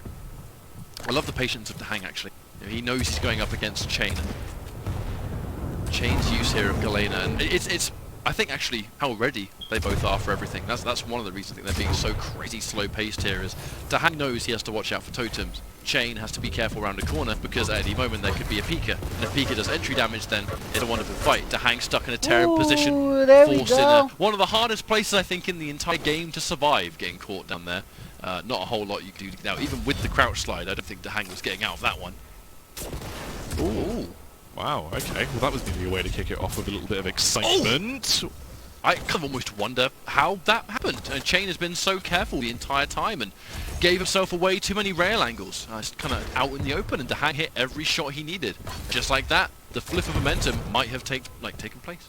What a weird way to give up a lead. Yeah, conceding it, bringing it back, and at this point it's the 1-1. He still has one of his totems available. The other one was found out, of course, as it was struck basically as a little protection play. Is he going to clear the angle? Dahang, yep, spots out. Nice stuff, as he will be able to take down another one of them, and now goes in for the all-out aggression. Oh, the Pika! Oh, that was such a perfect combo. And this is why Dahang is the strong. Like, these combos that it feels like only he is doing right now. Absolutely ridiculous stuff. He is ahead of the curve when it comes down to it. He innovates, and that's always what he's been known for. Is this was a champion that almost everyone wrote off when the champion first came out, many moons ago at this stage, and Hang was the one that believed in it and really thought there was some untapped potential. And history speaks for itself in that regard. And even in Duel, we can see the new layer that Strog brings. Ooh, especially with the smooth moves like that. He's going to be able to glide his way in and butt heads versus Chain. Gets the damage off and does force him back, conceding control, meaning he's going to walk away with that armor as he looks for a little bit more as well. Spotting him out, fires off the warning round. No connection just yet. He does have the Pika to play with as well, and he's got the high ground here. What Dahang has been able to do is create a lead, and that kind of allows the natural change of pace. We are immediately in a position where he doesn't need to take a lot of risks. There's not a lot riding on, hey, I could go and push here and get a frag, and now he's in a position where, well, hey, I've got 2 frags ahead, so if there's a decision that even has a risk that Chain can come back, don't need to take it anymore. Here comes Pika, full speed, and how does he hit the kamikaze with such precision? This is madness. It just feels insane to me how Pika, being as hard to control as it is, he is still able to just traverse a map with... there were some pretty tricky, twists and tunnels. He's still able to kind of not collide into a single thing. And he's going full speed too, just, yeah, very, very good stuff. And you can tell why he's extensively put a lot of time into learning this champion now, can't you? Yeah, I mean, it pays off, though. He's got such smooth moves with it, there's nothing really much that they can actually do to defend themselves. When just get slapped in the face. That big boy drone. Oh, Chain getting knocked up once again. Dang, looking to give himself a 5th kill, which he will claim oh so happily. And the health vial that has dropped is so similar to just a small health bubble. Chain has been unable to establish any presence. Back-to-back rails, not even zoomed in. What is up with Dahang's rails being so good when he doesn't even have to zoom in the first place? Should be another frag. Taking a little bit longer than perhaps he wants to for the purpose of having health, but that said, it's still going to be a 7-1. And oh my word, it's starting to escape Chain a little bit. I didn't expect it to be this one-sided, I will admit. It just feels like a pretty common occurrence. It's nice and back and forth for a bit, and then the moment Dahang starts to slip away, Chain just can't get that one next level decision or read on him that you need to do while out of control. You know, getting a read or a decision to take control back is hard when someone like Dahang is playing as well as they are. But Chain has completely struggled to do that the entire time, on both of the maps in fact. Here comes the Pika! And that's still going to be some damage all the same. Also importantly, getting some of the LG ammo out of Chain at the same time, forcing him to swap away if he needs to. A trade! And that trade's only ever going to favour Dahang this late in the game. That's so rough. Again, it's just adding to a total tally. You leave it at an 8-2 now. At this point, you've got 2 minutes left as well. So if Chain is going to come in and be able to really make his mark on the map, it needs to be about a minute ago. So it's quite rough for him, really, in the way this one has been developing. Oh, almost. It's just a bit of a hallmark of a little bit of fumbled execution. You know, it's just this late in the game where the only way to make a comeback is to play perfect. And if you make any of these small mistakes, it's just like, if anything, it's just it'll just tick you off really, won't it? And here comes the chase. By all accounts, this should be another frag. Chain tries to get out, but will the chase be good? Does the chase even need to happen this late on in the game? A minute and a half, and a divide like this. Who even cares about chasing? Oh! Alright, well he drops the totem, the peak has been eliminated. He also wanted to get the follow-up frag straight onto Dahang himself, but wasn't quite allowed to claim it just yet. He has got all of the totems down, the overstack is out, and also the rail damage is looking damn glorious as he connects straight onto the face of Dahang, now on the roam around. He's only got 2 rockets left, he's going to use one of them to give himself the height advantage and get into the vantage point itself. Railgun ready to rumble, fast on the tail, trying to chase down Dahang. He's got the opening, that's going to be the tag. A response rail comes back through, and Chain instead opting to go for a bit of a wild play here. Oh, he wants to cut him off ahead of the curve, and he will land the shot. Now, the thing about this is he's getting some nice little situations, he's getting some good frags, but my eye is fixated on the camera and the timer at the top. I really just feel like he had a moment of greatness, but it's too late. This map is already over. Dahang just had that snowball effect that he always had, and yeah, it's just worked out for him, right? He can be super defensive, as defensive as he wants to. We're seeing some pretty good fights here that, if this was a minute ago, then perhaps we'd be talking about the potential for a comeback, but now, no way! That's going to be a 2-0 for Dahang, and once more we're going into the third map territory to see if he can secure a 3-0 and give himself a really nice injection of points. Yeah, there's just not a possibility there. In the end, of course, it always was going to be Dahang at that point. He was so dominant throughout the early and mid-game of that one. And he walks away as the victor, 9-4, meaning he has 2-0'd the series thus far versus Chain. There is a third and I don't even know if we final want to map watch yet this to come, though. Is there any potential? Like, is there a chance? It's kind of hard to say at this stage because I feel like consistently Dahang just kind of looks a little bit more of a one-up on Chain consistently. Ultimately, it's just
and Chain just didn't really deliver in terms of, you know, actually just being able to show up with outrageous showmanship, hitting with some wild stuff. If there was any opportunity, it would have had to have just been him playing his heart out, and unfortunately, he didn't do it. You know, he couldn't actually come through with a massive upset on that one. We do have a third and final map, though, as the decider. There's potential. It's not as if he's been missing his shots and he's been looking messy today. It's just that Dahang is Dahang, so it's always going to be hard.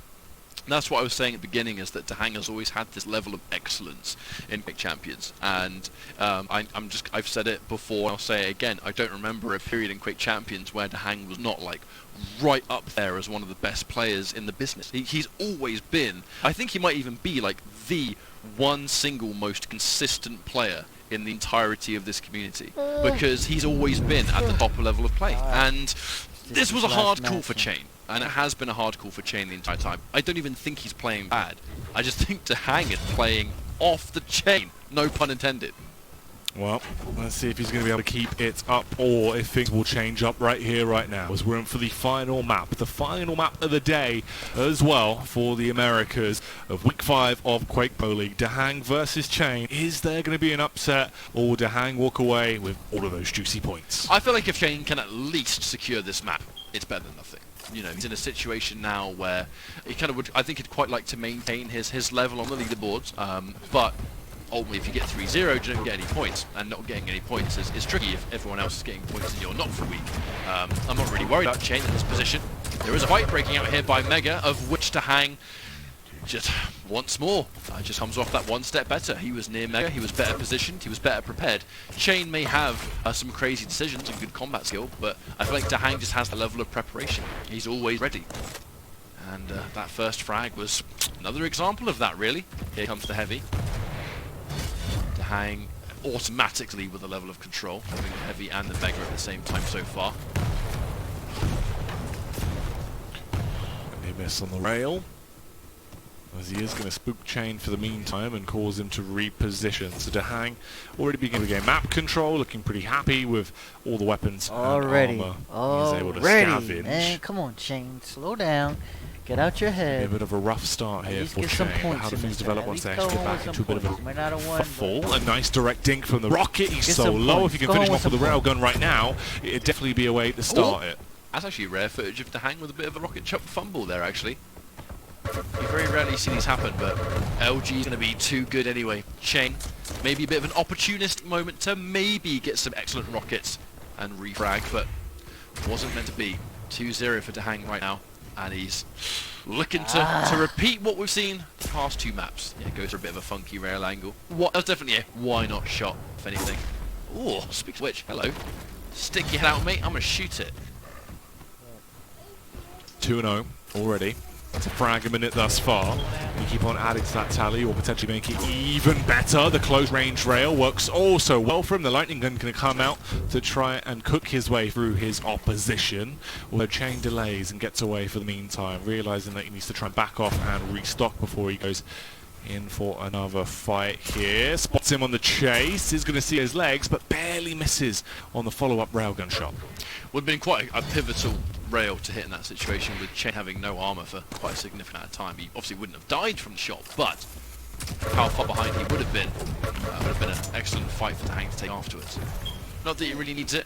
Disengage, both players nice and weak, but with the Mega to spawn, Dahang once more is going to undo the damage. And I think the big thing that's actually separating Chain and Dahang so far, it is stack. And it's how much stack you can obtain in the middle of the fight too. In a lot of these positions, you notice that when Dahang is getting caught, like even now, when he's getting caught, a fight takes place, there's always health and armor to retreat to in some capacity. Whereas when Chain's getting caught, it's kind of like, yes, dedicate to the stack he's on, and you know, for better or worse, we have to dedicate if we fight or we die. Whereas Dahang, if he gets hit, hey, I'm going to retreat as Mega because I've put myself in position for it, or Heavy because I've put myself in position for it. Seems to be a running theme here, Jackie. Well, that's the rough part as well, though, is it's like Dahang has basically just had control of each and every map he's played on, to the degree where Chain can't really do much no matter what, right? He hasn't been forced into a position where he's allowed to just gain control of some pickups, get himself back into a safe spot with his stack. Instead, he's always just been like a fish out of water. He's not allowed to get any items, he's not allowed to get anything that Dahang doesn't specifically want to allow him to have. And not only that, how is he supposed to get those kills when he's just being slapped in the face at every opportunity he actually chooses to fight, because Dahang just looks so precise right now. And then it goes from bad to worse once you respawn. You know, unless you spawn near something convenient, you know, unless you spawn near one of the major pickups, or maybe a rocket launcher as a saving grace. Look how much damage he took from the turret. So much damage was dealt already, and there should be another pickup. But then when you spawn and you have no equipment, it's even harder to play from behind. You know, he noticed he's got the spawn, he's done the math, he's going to have rail now. So yeah, let's just run around and re-establish. Has Chain even taken a single major pickup this entire time? I'm not really sure. And if he has taken it, Dahang hasn't really cared. He has no reason to care. Here we go again. And he's just going to repeat this. If we're looking at the X-ray now, we've spent this entire map observing Dahang. You know, we can see what he's doing. Just look at the X-ray the entire time. Chain is spending the entirety of this map, like, not in the comfortable middle sections where, you know, you've got good movement, you've got good pickups and health and armor.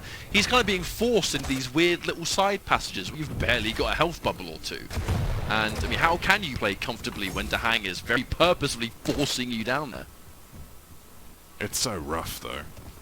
You're just left in this awkward situation the entire time, and now when you finally do go in for a scrap, you almost get obliterated by a railgun straight away, and the lightning gun seeks to do the same thing as well. Chain barely getting out of there as he somehow escapes with just mere drips of life. And it's how long Chain can play from behind. Every time there's breathing room, Dahang hits a ridiculous rail, and all the work is undone. You have to do the whole thing all over again. And we're over halfway now, comfortably over halfway, 4-0 now. Dahang looking to make this a dominant 3-0. I must admit, not the result I would have expected. I really thought maybe this could be a week that Chain could bring it to one of the best of Americas. And I think Dahang so far is just reminding us why he's right up there.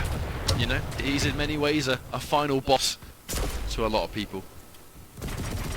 Oh yeah, I mean the proof's in the pudding, right? Of like just how well he's been playing, how easy it's been for basically just to have complete control over the game nigh on the entire time. And again, another kill is achieved, making it 5-0 now. As Chain finally opted to fully commit on the fight.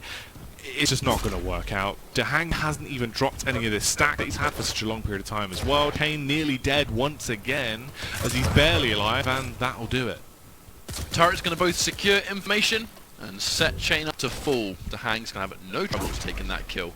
And these rails have just been out of this world. And, you know, Dahang's aim, I really think that Dahang's kind of like reactionary aim doesn't get enough credit. I've always felt like it doesn't get enough credit. You know, when you kind of put things in, I know he's not like the greatest aimer in the world. There are some players out there that are like walking aimbots, but when Dahang needs to just look at a shot and hit it, just keep control or keep someone behind or whatever it may be, he almost always hits it, doesn't he? And I mean, it's just when these fights break out, he's such a star fragger in many ways. It's no wonder he was like the king of 2v2. He's just so sick at what he does. His approach to the game is just, I don't know, it's so easy, it's so methodical. It just comes so naturally to him. Finally, we have once again another bit of warfare between the two. Chain really taking the full brunt of the damage, though. Nearly goes down, but somehow gets away with his life, but that should surely be taken away fairly quickly. Yeah, not long until that 8-0 to Hang Low to maybe take this with 10 frags by the end, I would expect. Maybe a couple more to finish it, but by no means do I think Dahang is losing this match. Chain chases it down, finally gets one frag, but once more, he gets these moments of breathing space, and it's not much. And it's not really enough, is it? It's swiftly taken away. Dahang, in many cases, that jump pad is a death sentence, but if you're as weak as Chain was, you don't want him to come back up. You want him to stay down there. Where are you going? Go back up. I don't like you. It's really rough stuff here.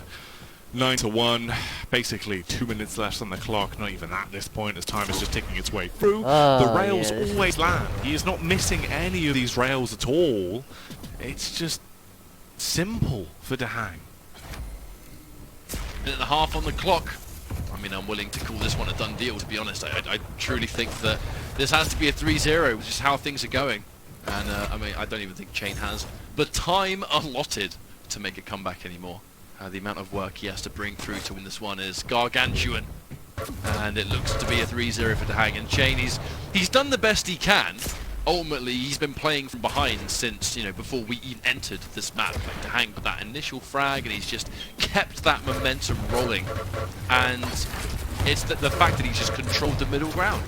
And even if Chain thinks, all right, now's an opportunity, Dahang just has that upper hand, and a big part, part of it might be the champion pick as well. Ison is exceptional on Vale, but so is Ranger. Just different ways. The turret is such a distraction, a thorn in the side, and Dahang, he's the master of micromanagement champions. He's always has been. Well, that's been proven right here. It's the way he's been approaching it this entire time. The final 30 seconds of Ferocity now kick off. Chain somehow even alive at this point, barely breathing, and Dahang will get the flick up with Rail and remove him from the equation in the final 20 seconds of the game.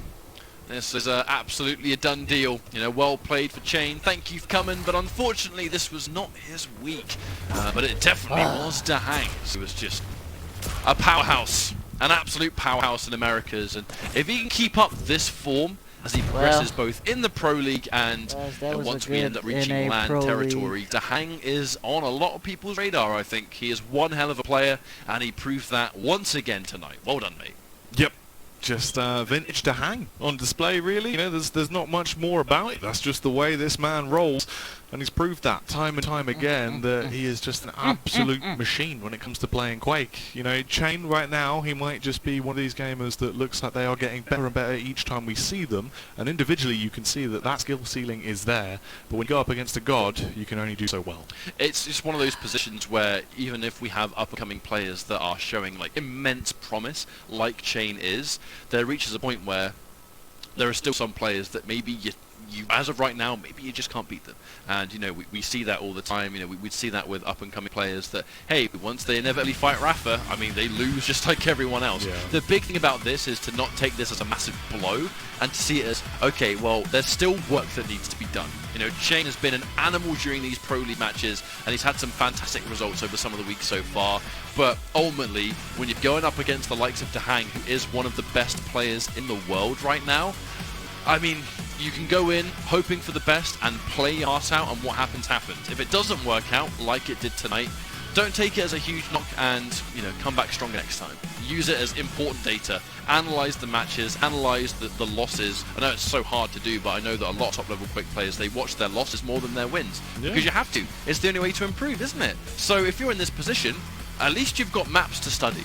You have, real key points to just do your homework and figure out, right, what did I do wrong? And I'm sure like Dahang and that will be happy to.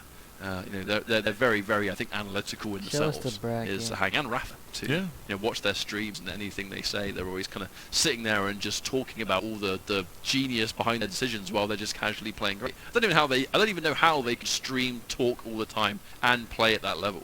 It's just ridiculous. Like the level of juggling is something I didn't really think kind of puts the rest of us to shame, really. Yeah, I mean, that's the fact though, right? It's always a benchmark. It's always a learning experience. As you said, watch the VOD back, look over what went wrong, look over what went right, see what you can tweak there. You've got 3 maps versus Dahang that have provided a lot of insight in certain things that you may notice and just be